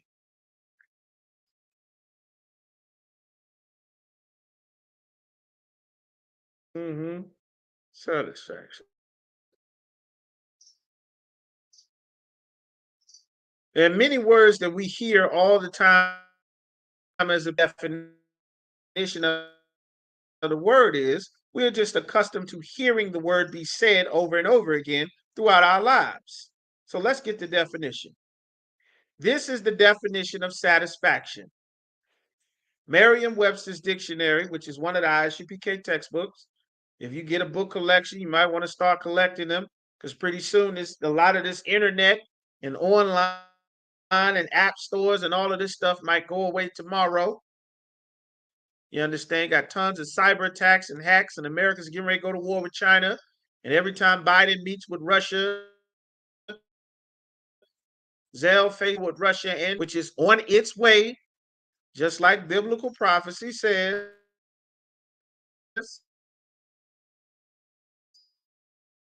Who knows? You understand what's going to happen to all this digital stuff? So just sure, get some books and keep good notes. Satisfaction, the payment through penance of the temporal punishment incurred by a sin. Satisfaction. All right. So now the payment through penance. This is what the Lord is saying. So when we go back, now that we know the definition of satisfaction, according to what the definition in a dictionary, we're going to get the definition. And ye shall take no satisfaction for him that is fled to the city of his refuge, that he should come again to dwell in the land. You are to take no payment. You understand? No payment through penance of the temporal punishment incurred by a sin. He don't get to pay his way back into the city. He don't get to bribe nobody. He don't get to say, I'm sorry. He don't get to do 10 Hail Marys. Nothing is going to change that. Nothing will satisfy this debt for what you have done. You better stay here, that he should come again to dwell in the land until the death of the high priest. There's no donation, no apology, no writ of mandamus, none of that. So ye shall not pollute the land wherein ye are. And our cities have been polluted by this. For by blood, for by murder, by unaliving, it defileth the land, and the land cannot be cleansed of the blood that is shed therein, but by the blood of him that shed it. You understand? Defile not the land which ye shall inhabit, wherein I dwell. For I, the Most High, am among the children of Israel. You're not supposed to have cities filled with crime. That's right. There you go, sister. Okay, you said I'm glitching on YouTube. Am I clear now? What about now? Everybody give me a one. Let me know clear. All right? Just give me some ones. No restitution, no fines. You stay there. If you leave before the high priest takes his last breath, listen, they're going to get you. If they catch you, it's on you. Okay? All right, I'm clear now. I'm still glitching. Okay, well, okay, Most High in Christ. All right. So that's the laws, that's the statutes there. Those are definitions. Officer Yagadar's question. The land will be polluted for blood. You aren't allowed to do this. You also aren't allowed to get an abortion. You aren't allowed to abort your babies. You cannot go and take your baby's life because you decide you don't want to be a mother. You're not ready to have a baby. The time to decide if you were going to have a baby or not was before you had the sex. You had the sex, that means you placed the order for a baby. That's how you get them. It'd be the shock of our people's lives getting pregnant because nobody teaches, according to God, sex is marriage and sex make babies. They don't teach that in church. You understand? That's how teenagers find out. You understand? 14, 15, 16 years of learning Santa Claus and Jesus can work it out and God loves me no matter what. And we've learned not one rule about anything that is so life and death important that nobody has taught us about. We leave it up to absolute strangers on the internet or you goddamn celebrities to teach you. God got laws in the Bible. We better start saying what God said to say. You understand? So now this is a law right here. All right. So we got wisdom of Solomon, things that should not be done. Wisdom of Solomon, chapter 12 and verse 3. For it was thy will to destroy by the hands of our fathers both those old inhabitants of thy holy land. The Lord destroyed our people like we are destroyed now that lived in the Holy Land. That's why the Palestinians and the Israeli man and the Jordanians and the Yemenis and the Saudis and all of them live in our land now. We never even got all of our land. You understand? Because we did this horrible thing then in our land that is so prevalent amongst our communities now. Whom thou hatest. The Lord was absolutely furious at our forefathers for doing the most odious works of witchcraft and wicked sacrifices. What is witchcraft and wicked sacrifices? The Lord is going to explain. And those merciless murderers of children. You understand? Someone is so merciless that they take a child's life. Now, we just read in the Bible, what is the definition of a murderer? Someone smiting that child with an instrument of iron that he died. While she's inside of her mother's womb, they're gonna take the forceps and the knife and whatever and get up in there and smite that baby, that embryo, that fetus, that if you don't unalive it, it becomes every one of the people you see walking around. That's what you're taking the life of. And the Lord called that a merciless murderer of children and a devourer of man's flesh and the feast of blood. You understand? With their priests, meaning the ones that encourage them to do this evil thing, that push this abortion, that push this right to choose and all of this nonsense out of the midst of their idolatrous crew. They're worshiping this. They're sacrificing their life to this ideal. That the parents that killed with their own hands souls destitute of help. You understand? This baby has no help. There's no one to defend that baby. It's just the mother and the father. There's no one to defend that poor baby that is supposed to be safe and get a shot at life and an opportunity to live in the world that the Lord assigned a soul to be put in this life that he is fashioning inside of in its mother for 9 months. But nobody protected that baby. Nobody fought for that baby. That baby had no one to get help, no one to defend that baby, no one to fight and yell and go to war for that baby. Well, the Israelite School of Universal Practical Knowledge has been on the front lines battling abortion in the streets, you understand, since forever, because those poor souls are destitute of help. They don't have anyone to fight for them. That baby can't defend itself from an idolatrous crew of abortionists and doctors in Planned Parenthood that will take money to execute these babies, man. Like it's happening to black babies. Since Roe versus Wade, we are about 20 million black babies in the grave. And then we turn around and wonder why our cities filled with carjackings. Why is there so much murder in the streets? You understand? The Lord said shedding of blood defiles the land.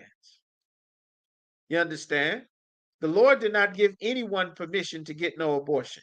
You aren't allowed to unalive your baby. Who in the hell do you think you are, like you give life? You've been in some disgusting African religion telling you that your vagina is the queen of the goddamn planet and the mother of all life on the earth. That's a goddamn lie. You understand? You'd be bleeding out dead eggs every month if not for the life inside of a man's testicles to put his seed in your dead eggs to fertilize and make a person. The Lord puts a spirit inside of the body that he forms inside of that woman for those 9 months. The Lord assigns life or not. You understand? You don't have permission to go and take nobody's life. The hell do you think you are? And Christianity and democracy and America has made our people so vain and arrogant to think that you can put up money and take a baby's life and your life is just supposed to go fine. Nobody's supposed to unalive you at a traffic stop. You're not supposed to be out at the party in the club and catch 2 straight bullets in your back. You think you got a right to go and unalive some baby and life just goes smooth from here on out, right? Nah, they lied to you. You understand? They lied. Our people, we got to repent and turn from this evil way of life that we've been taught to live, man. This is a terrible way of life. You understand? That's the whole point. The Lord made you a woman. You understand? And there are some sisters that cannot have children. That's understandable. There are many sisters that doctors tell them they can't have children, and they come into UPK and have tons of children. more children than they wanted, more children than they were told that they could have. Happens to sisters in here all the time. You understand? But you don't get to go now, and you're not giving life. And by the Christian church spreading that arrogancy through feminism, through woman thou art loose, through worshiping you in the church and making you think you the sacred mother of God when God has no mother, and Holy Mary is the one that had God's baby, and Jesus is all of that is a bunch of lies. Jesus is not God. Joseph had sex with Mary and got her pregnant. Mary was a young sister, not a child, not a teenager, not a baby. Mary was a young sister that did not have a formal marriage ceremony, that she was already engaged to Joseph. We went over this last class. And before her father formally gave her away to be married to Joseph, the Lord's Spirit overshadowed Mary, and his will was done when Mary had sex with Joseph. You understand? And then she conceived and became pregnant. And the angel told Joseph what to name the baby, the sex of the baby, and what this baby was going to do, and what to do with his now wife, now that he had sex with her. All of this is in the Bible, man. The Christian church's lies have ruined the lives of our people. We in damage control trying to pick our people's lives back up, man. Like the church destroyed us. You understand? So this is just another scriptures here. What the Lord says when Cain slew Abel. The Lord asks Cain when he slew Abel in Genesis chapter 4 and verse 10. Everybody know the story of Cain and Abel. And he said, "What hast thou done? The voice of thy brother's blood crieth unto me from the ground." The voice of all the blood that gets shed cries to the Lord from the ground. You understand? You don't get to spill blood on the earth and that blood just goes away because you can hide the body. You understand? That blood is alive. The Lord assigns that blood. The Lord put a spirit in somebody. You don't have permission to just up and take somebody's life just because you feel like it. What the hell do you think you are? You understand? Our oppressors taught us that it's acceptable for you to decide to take somebody's life because you a big man, because you a big woman, because you got the money. You can't be bothered. You want a career. You want to go to school. You ain't ready. You don't think you got the no. You're not allowed to do that.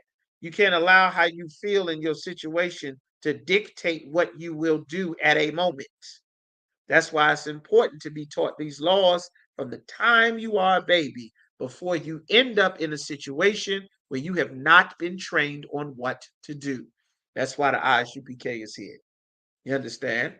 Verse 11, it says, "And now thou art cursed from the earth, which hath opened her mouth to receive thy brother's blood from thy hand." You understand? The earth reports to the Most High. That blood reports to the Most High. The angels report to the Most High.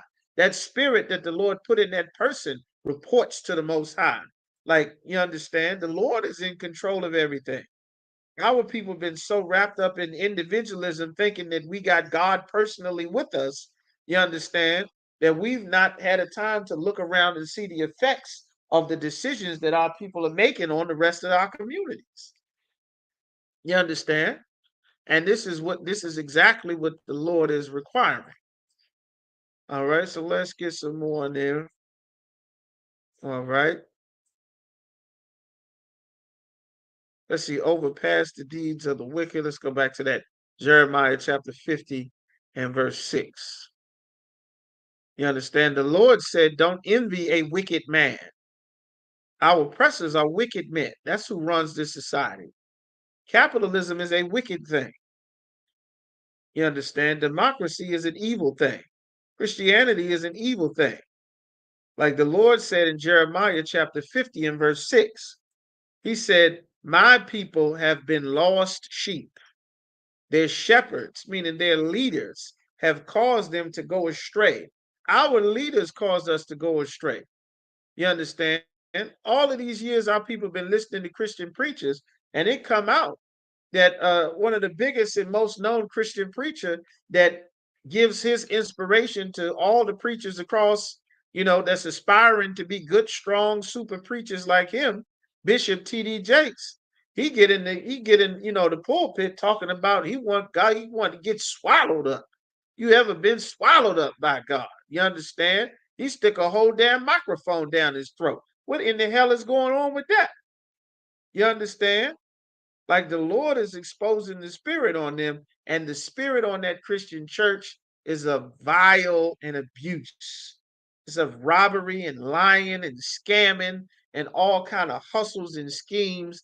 And it is the reason why our communities, as so-called blacks and Latinos, are filled with people trying to hustle and scheme.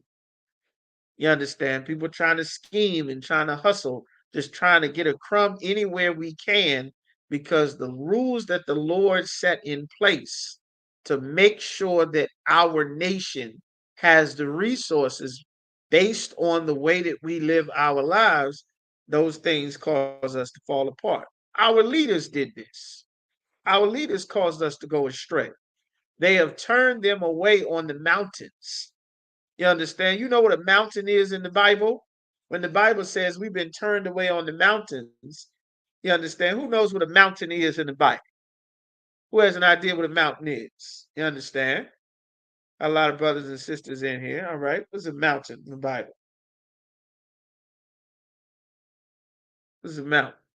I want to give it a shot real quick.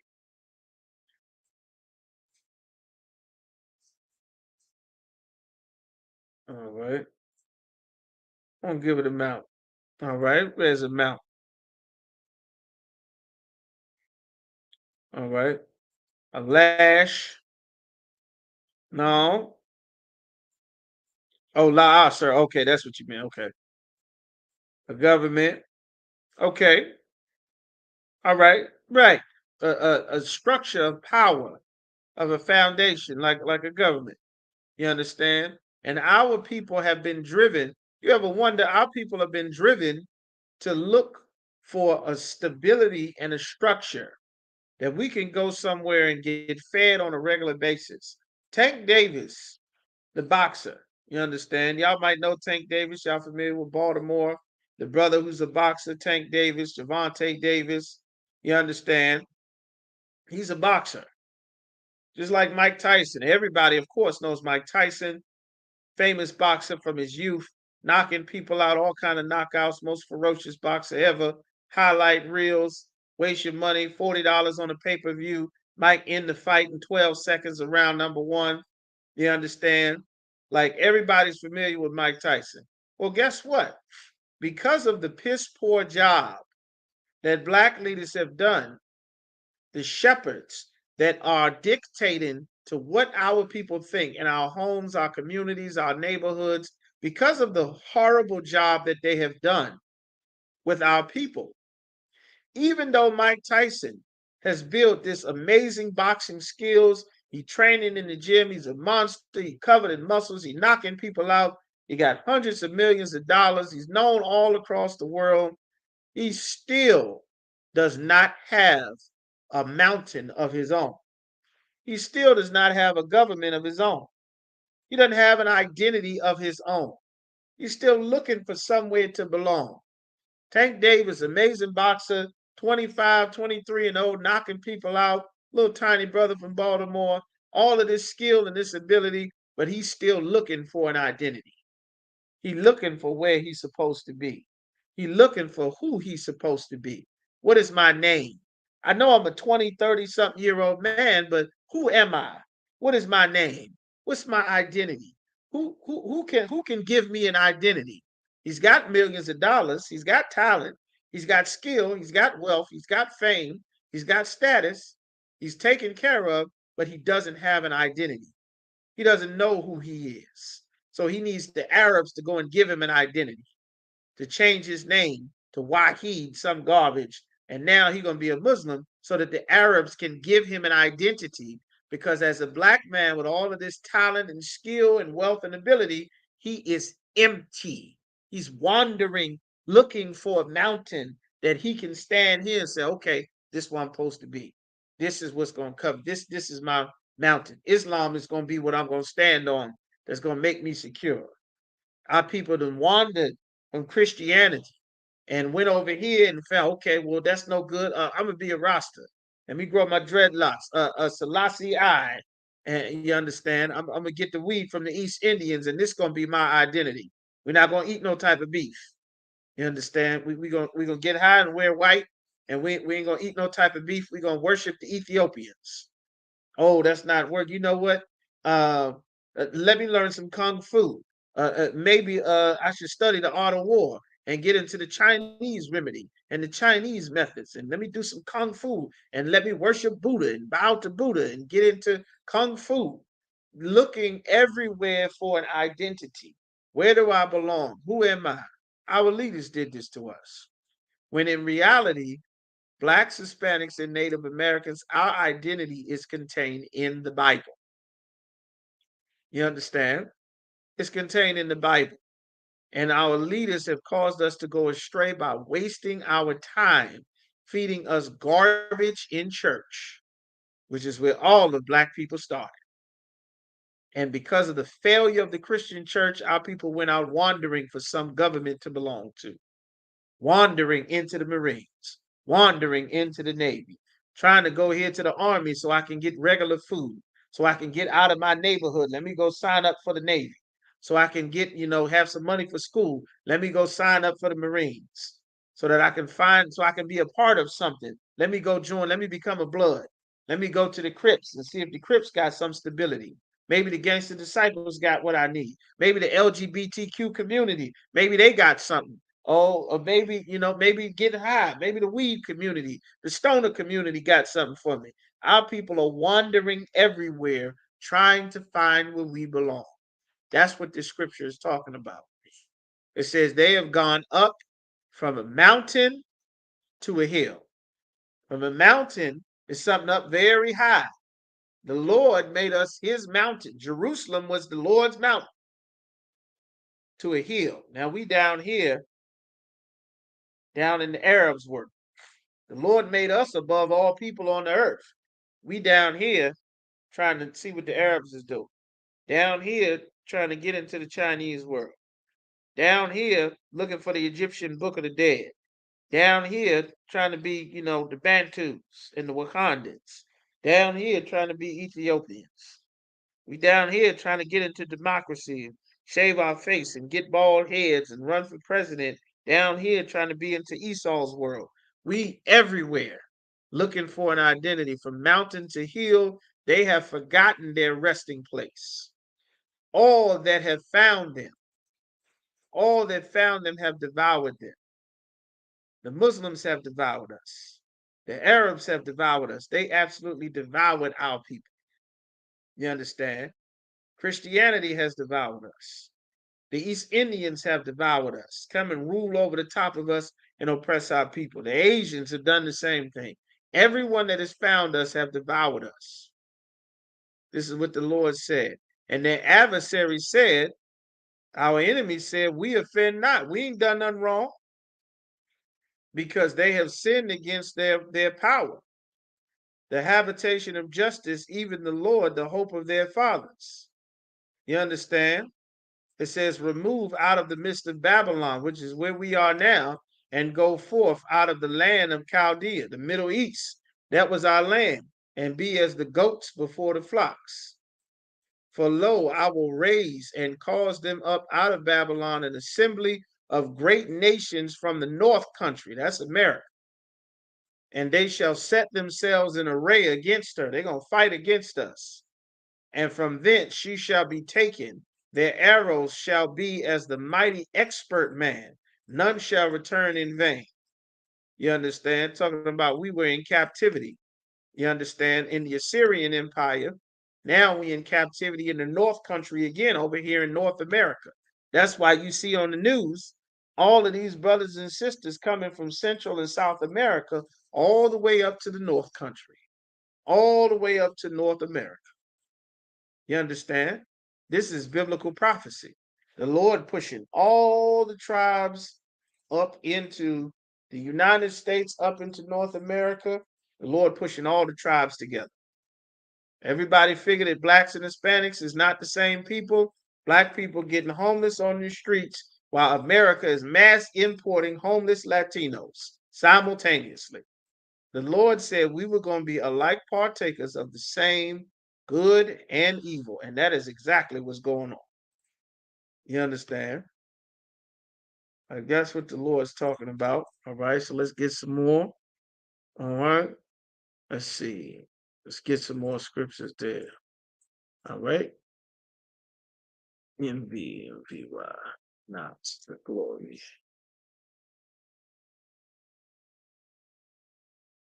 Right. The Lord said, envy not the envy of Ephraim. Proverbs 3:31.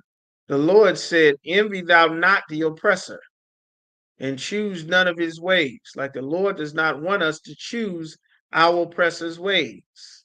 Like, what are some of the ways of our oppressor that the Lord does not want us to choose?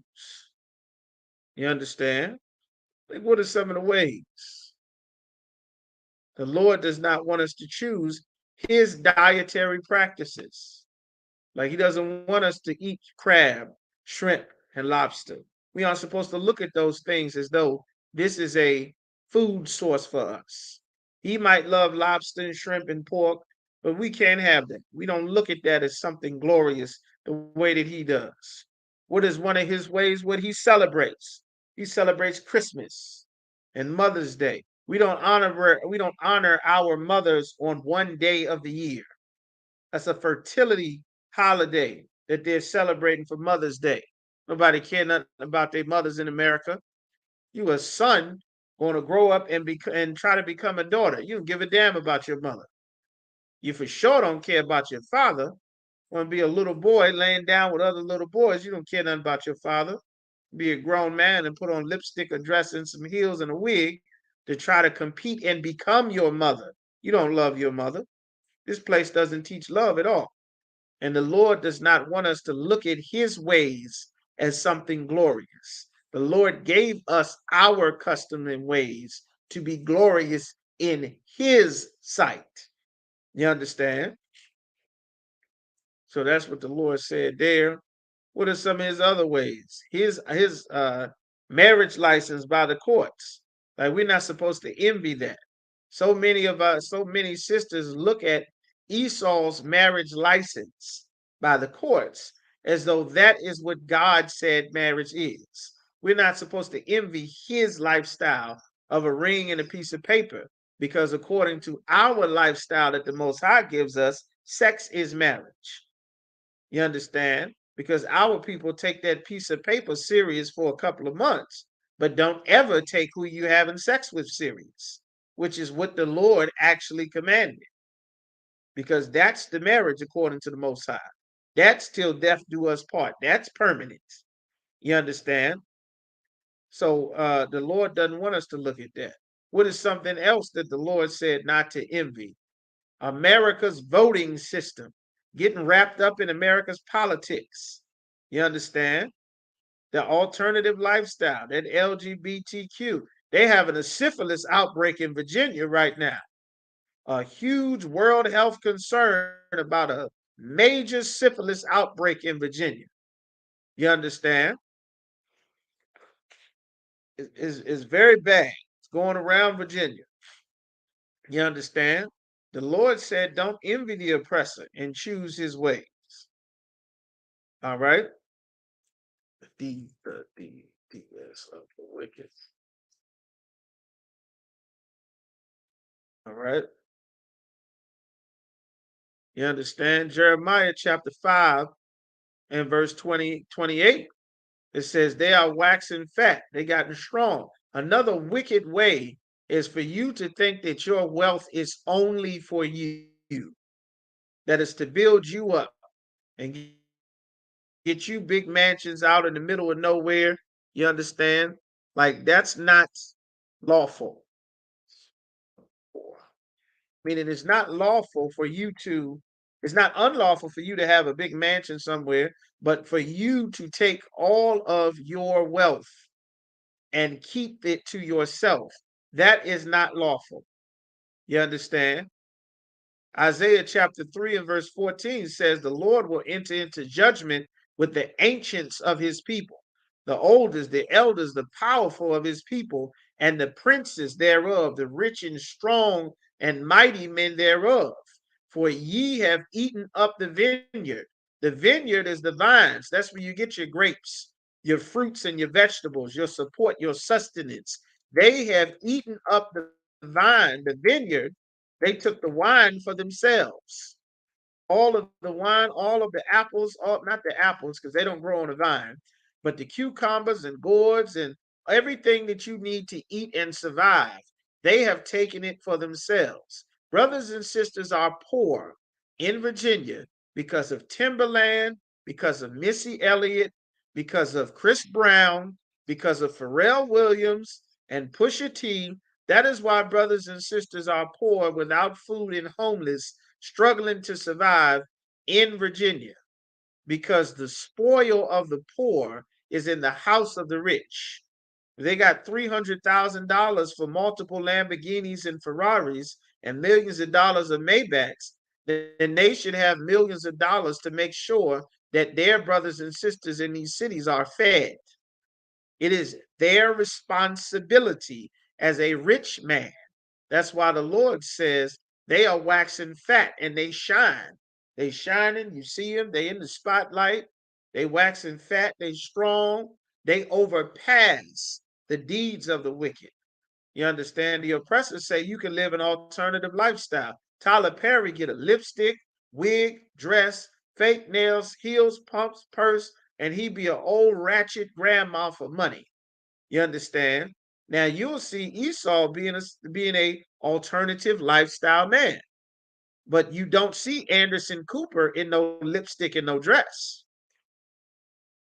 You're not seeing him in no movie dressed up like a woman. RuPaul is a black man. RuPaul make a show called RuPaul's Drag Race. You understand?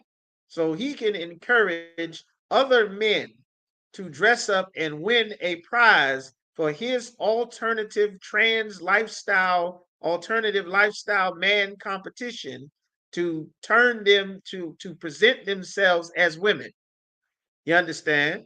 You ain't seen Esau making no competition to get a whole bunch of white men oppressors so that they can get into no cross-dressing contests so that they can compete. Why is that? Because our people get fat and rich and surpass the deeds of the wicked. You understand? Esau become a drug dealer. He in Hollywood selling drugs. Our people become a drug dealer. You take your 12-year-old nephew and sell him and get him to sell drugs.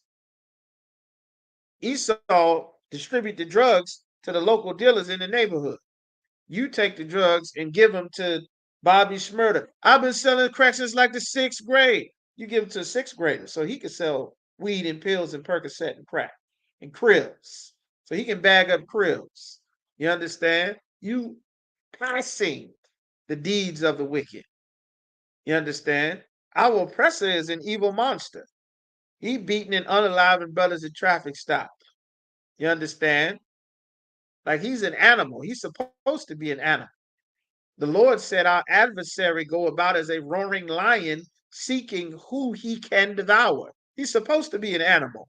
The Lord warned us that he was an animal. You understand?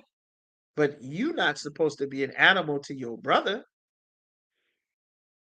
Like you're not supposed to get strong and big so that you can now go and beat down your own brother, so that you can go and intimidate your own brother, so that you can go and get you a firearm so that you can rob and unalive your brother. You understand? You didn't pass the deeds of the wicked. Esau say a woman got a right to choose. You understand? A woman got a right to choose if she want to unalive this baby, this poor soul destitute of help inside of her, that she want to get rid of so that she can continue living her life and get her career and her education going. You understand? Oprah waxing fat and she shining. She on TV. Oprah Winfrey say, shout out your abortion. Like, not only a woman got a right to choose from Esau, Oprah say be proud of it and shout it out, and we gonna celebrate. Yay! They overpass the deeds of the wicked. Like, the wicked is like, God damn. Like, God said that the oppressor is the devil that the Bible speaks of, but he said these people here, they more evil than what we're doing. You understand? Like, this what the Lord is talking about. They have eaten up all the vineyard. That's why Taraji P. Henson is all over the news, all over the TV crying, talking about how poorly Oprah treated her and want her to work for free. That's why Monique is on Shannon Sharp show with almost 1 million views in a couple of hours doing a 4-hour live interview about how her and Tyler Perry blackballed and snaked her and other black actors and actresses out of money. You understand? Like, they surpassed the deeds of the wicked because they done got rich and powerful and got long ancient money, and they've been eating up all of the vineyard, everything that our people needed to survive. The spoil of the poor is in your houses. They have all of the wealth that we need to survive. It is Oprah's fault. It's Tyler Perry's fault. You understand? It's TD Jakes' fault. It's Jay-Z's fault. It's Rihanna's fault. You understand? Like, that's what God said. Someone is to blame. You understand? So let's get some more, man. The Lord said, envy not in the glory of the wicked, because you don't know what his end is going to be. You understand? We don't know what his end is going to be. All right, where we at? We at 903. Like, the Lord, the sister said feminism. Like, that's one of the most evil cancers. You understand? That's one of the most evil cancers in the black community that is infecting down to the soul of our people, man. Entire generation that's not even being taught to be women anymore. You understand? Like, the whole purpose why the Lord created a woman is not even being taught anymore. You understand? Could you imagine? Well, I'm not use that one. Could you imagine a vehicle, and the vehicle, the steering wheel don't work? You get in the car, and you get in the car. You're supposed to be able to go somewhere, and you trying to load up the car, and the tires just fall out. You understand? You go to cut on the car don't crank up. You go to hit the windshield wiper, the windshield wipers don't cut. We're like, God damn, this whole car is just jammed up. You understand? Oh, nothing work how it's designed to work. You understand? And the Lord designed us to function a certain way. And what feminism has done, and which is another way of the oppressor that was only marketed to our sisters. You understand? Like, the Lord never intended for life to be this way, man. The Lord ain't intended this for life to be this way for sisters, man. The Lord says, every wise woman buildeth up her house. She make a house a home. That's the skill of a woman. You understand? That's why when you get into Titus, when they're talking about a virtuous woman, it's saying all the skills that an aged woman is going to teach a younger woman. How to be sober, how to take care of a home, how to make a house a home. You understand? All the smell goods and the tissues and the linen and the laundry and stuff is clean, kitchen and dishes away and food ready and prepared, and how to make life wonderful. That's what the Lord made a woman for. You understand? And a wise woman buildeth up her house, but the foolish pluck it down with her hands. She destroy her own sons, destroy her own daughters, being jealous of a little girl. You understand? Because you got the mom figure and the little girl got your figure when you was young. You understand? Like, that's an evil thing that this society has taught our people to do, because the whole framework is off. In the ISUPK, we put the framework back to the way the Lord said it to be. Because the job of a wise woman is to build a house. That's the job of a wise woman. If every wise woman's job and goal in life was to build up a house, none of our people would be in the streets homeless. You understand? because all of the money that's spent to float around in this society and all of the skills and utilities spent to do what you want to do would have been spent building up a house. It's 10 times as many sisters. The people getting thrown in the street are sisters. The brothers that's homeless been homeless. The only people losing their house now are the women who plucked down the houses that they had. Like that sister broad, one of them Tia Tamara, one of them, she decides she want to leave her husband so she can go out fighting at 45 when she got a wife, she got a husband and kids in the house. She want to go hit the streets one last time to, see what's out there. You understand? Destroy your own home. Like that's not a wise woman. But the foolish pluck it down with their hands. You understand? To tear down your man, tear down your children, fighting your daughter, beating your daughter up. You understand? That's a foolish woman. Who the hell you think gonna take care of you when you get old? That's how you end up in the old folks' home getting body slammed by African nurses because you didn't tore down yours all your life. You put yourself and your pleasure and your happiness before your children. You weren't a wise and virtuous woman like it says in Titus. You weren't taught to be a keeper of home. You understand, to make home a place of refuge and love and safety and home and comfort. You understand? The only reason everybody out in the street doing all this robbing and shooting because sisters are not at home making a home. You understand? Ain't nobody, the kids used to come be in the house when the street light came on, not only because they got orders not to be outside in the street light, but because mom was in the house making dinner. It was food ready. We ain't out here like stray cats trying to find food at the damn carryout, getting wings and fries, getting all kind of cholesterol problems. Ain't had a home cooked meal and God knows when. You understand? Everybody was going home. Mom's in the house making food. You can smell the food from the steps. You understand? Like it's time to come back and rebuild and make families. Like this is what the Lord is saying. And if you don't have a home, you are still, even with your own home, and for sisters that don't have a husband and don't have a home, the home and the house you are building is the house of the Most High. You are building up the truth with your ability, with your skills, with your ties, with your money, with your sewing, with your garments, with you coming in and being a sister to other brothers and sisters, with you changing your lives to be a brother and sister that's not on drugs anymore, that's not committing robberies, that's not committing abortions anymore, because Christ gave his life so that we can change, so that you can be forgiven for the evil that you were taught to do by America. You were taught to be an evil, loudmouth woman talking over a man. You were taught to be a woman that dress however she want. You understand? If you got it, show it. Flaunt it if you want. You understand? They taught sisters that. That come out of the church. You might say, that's not true. That's not true. The church ain't never taught that. Yes, the church did. You know how the church taught it? The church taught it when they said, woman, you're loosed. The church taught it when they say the man and the woman and the man is equal together. But when you open the Bible in the New Testament, in 1 Corinthians 11:3, he said, I will have you know that the head of every woman is the man.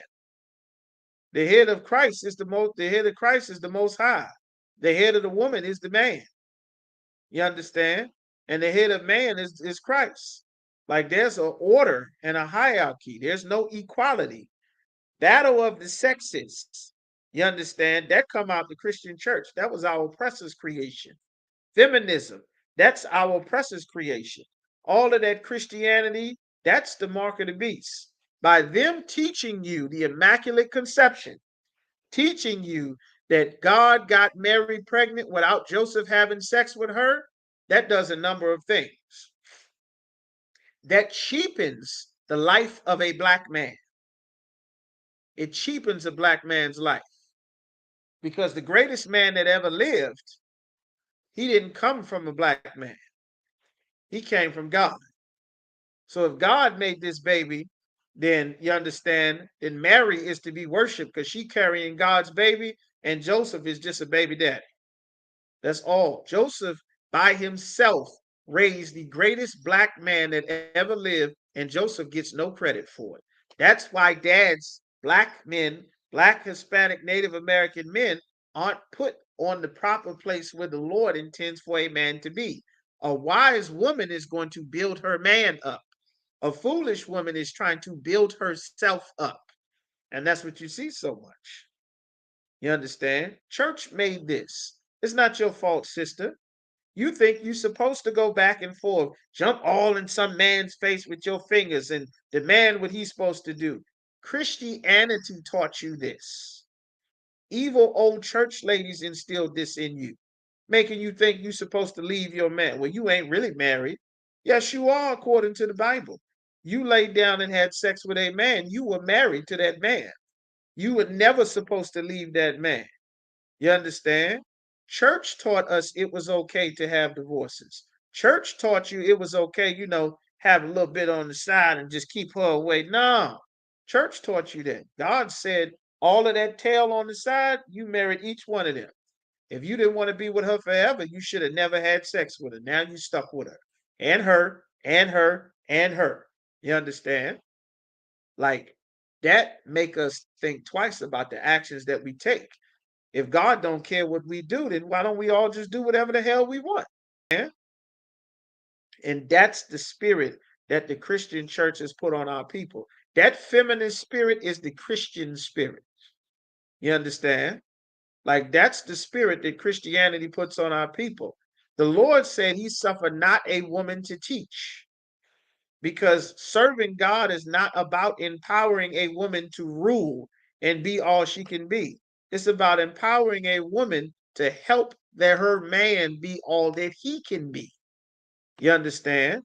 Because he is the one that's going to make sure that this little boy with this bad temper don't grow up to be a young boy with a temper that's 2, 3, 4 feet over you, that's now out in the street terrorizing the neighborhood because you couldn't control his temper, because you made an excuse. He just 2, he just 3, he just 5, he just 6, he's still young, he's still growing, he's a preteen. You know how teens are. You know how late teens are. He's just 20. He's just 20. Judge, he just 19. Judge, he didn't do that. You understand? Like that's how it happens. That's why the Lord said the head is the man, because the man is going to keep everything in structure and in order. Everything that you do is supposed to be filtered through a man. You're responsible for how you dress to a man, what you do to a man. That's how the Lord set life up. What we see now in the media and in all of the TV shows and in all the shows talking about all the divorces and women scamming men for child support and wives divorcing their husband after decades and kids. I just want to be happy and go out and fulfill myself. And like that's a woman destroying her house. And what you don't realize about destroying your house is you are also destroying yourself. There's a ton of 50-year-old sisters realizing now that they spent their younger, fine, fertile years just out going through men because she ain't need no man. I got my money, I got my job, but a virtuous woman that's taught how to be a godly woman, she been learning skills about how to build a house. She been learning skills about how to keep and take care of a man and children. Because guess what happens when you get older? When you hit that wall that everybody talking about. All your dating shows and your fretting fish and Kevin Samuels, they even got women making shows talking about it. The same things the Isupk been on the street talking about since 1969. Now all of a sudden, it's the most popular topic of conversation everywhere on the internet. You understand? Like now that you're 50, who's gonna take care of you? Now that your eyes is getting bad. You understand? If you build up and establish your house, we wouldn't keep leaving city to city to city. We'd have stable living places and we'd be able to put down roots so that we can control things like our water, like our food, like the education that our kids get, like the behavior that our children are having, like the drugs flooded into our neighborhoods, like the school curriculum. You understand? Like the needs we have for special needs and special diets and special medication and education and specially being dealt with by law enforcement who's unaliving us at traffic stops and locking babies up at 5 and 6 year old with behavioral problems in kindergarten. Like we would have built and stabilized our own communities the way that the Lord said, because he gave us rules on how to do. But instead of doing that, you understand, the most valuable resource that we have is manpower. Our manpower has went to go and build America up. That's who's sitting in your court offices. That's who's in your businesses. That's who's in your government offices. That's who your clerks. That's who doing, all of your filing, your paperwork, your office work, your nurse work is sisters. That's the same thing Egypt wanted to do, to separate our sisters from their man so that they can be married to the empire. That was the exact plan that Egypt had. You understand? But a wise woman, she understands that 1 Corinthians 14:34, let your woman keep silence in the churches. Like the place of a woman is not to be running her mouth all the time. A lot of sisters get in trouble just running their mouth too much.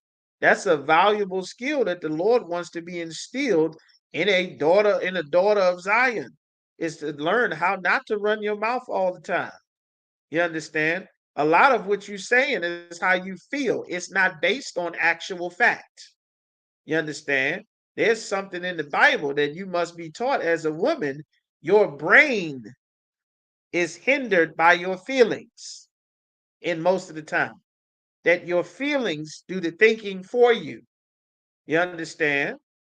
Like you feel like this was the right thing to do, but it's not based in facts. It's not based in what the Bible says. It's not based in what's actually happening. Like you see more times now, you see women saying, I don't need a man. Men don't do anything for me. I don't need a man. Not realizing you're driving a car made by a man. You're riding a bus, you're getting on a train, and a man laid down ironwork and dealt with a blowtorch and put together and soldered pipes. Men get shocked and electrocuted to do the wiring and the pipe work in your homes, falling off the roof, putting roofs and gutters on the house that you live in. You understand? Being mechanics, getting tires and lugs and wrenches dropped on them on their chests while they fixing your car, getting burned at construction sites, inhaling toxic chemicals to make sure that you have a road to drive your car on, making sure that the deer and the roaches and snakes are not inside of your house in the cities where you live in, making buildings so that all your favorite stores can be there, at the farms with all the bugs and the rabbits and raccoons and deer and animals that you're scared of so that your grocery store can be full of food. Starting the businesses that make the companies that you will later get your degree to go and work for this business that he started with his family. Men have built this world around you. You understand? And now so many sisters, because of feminism, because of the Christian church, have been taught and think that they are on par, that they are above where the Lord created them to be, which is to help the man. And now you're 50, and now you're 60, and now you don't have that protection that you should have been building son after son, grandson after grandson, husband, family, house, stability. The village has to be built by families. You understand? But that evil spirit that our oppressor has given, you understand, is put on our people. It has turned brothers more feminine just about as a woman. That's why can't nobody hurt your feelings. Somebody say something you don't like, you must unalive them. I can't be mad and get over it down the line. I can't just hold my anger for a few moments and I must let everyone know that I'm upset immediately. I must throw a fit. You understand? That's a child. You got to be taught how not to do that. You understand? And that's the job of a man, to help grow his family up, protect his family, educate his family. And until you get one, that is the job of the priests and the prophets that the Lord set up to impart the wisdom from the Most High into you so that you be not without a covering. And that is what the Isupk is, for brothers and sisters to raise and train our people up in the way that the Lord said that we should go. You understand? And with that, we're going to go ahead and end it there. Most High in Christ, we're a little over the time. All right. Everybody just make sure that you pay your tithes, tune in. You understand, the isupk.com. Right here on this channel, the Lashawan Kodash class is coming up this Friday. Make sure that you in here, like, share, and subscribe. You understand? One courtesy salute to the brothers, Yahweh Ba'Shem Yahweh Shah Barakathum, and to the sisters, Yahweh Shamar Alathan Ba'Hashem Yahweh Shah. With that, class this. Israel, the Israelite School of Universal and Practical Knowledge, under commanding General Yohana, presents the Lord's 55th annual Passover. That's right, the Lord's 55th annual Passover is rapidly approaching. Commanding General Yohana is calling for all blacks, Hispanics, and Native Americans to remember what the Lord did for us by saving us from our oppressors and choosing us to be a special people unto Him, the real Jews and Israelites. Passover will be held in Durham, North Carolina. Pay your Passover fee. Anyone 17 years of age or older must pay $200. Come and enjoy fresh lamb, unleavened bread, and the Spirit of Christ. Can't wait to see you all there, Israel. Shalom. Gathered on streets and corners, all is feeling righteous. Real particular, nobody else there to compare to. Train for war, men of war, and warlike apparel. Prefer our leaders, can't get between us.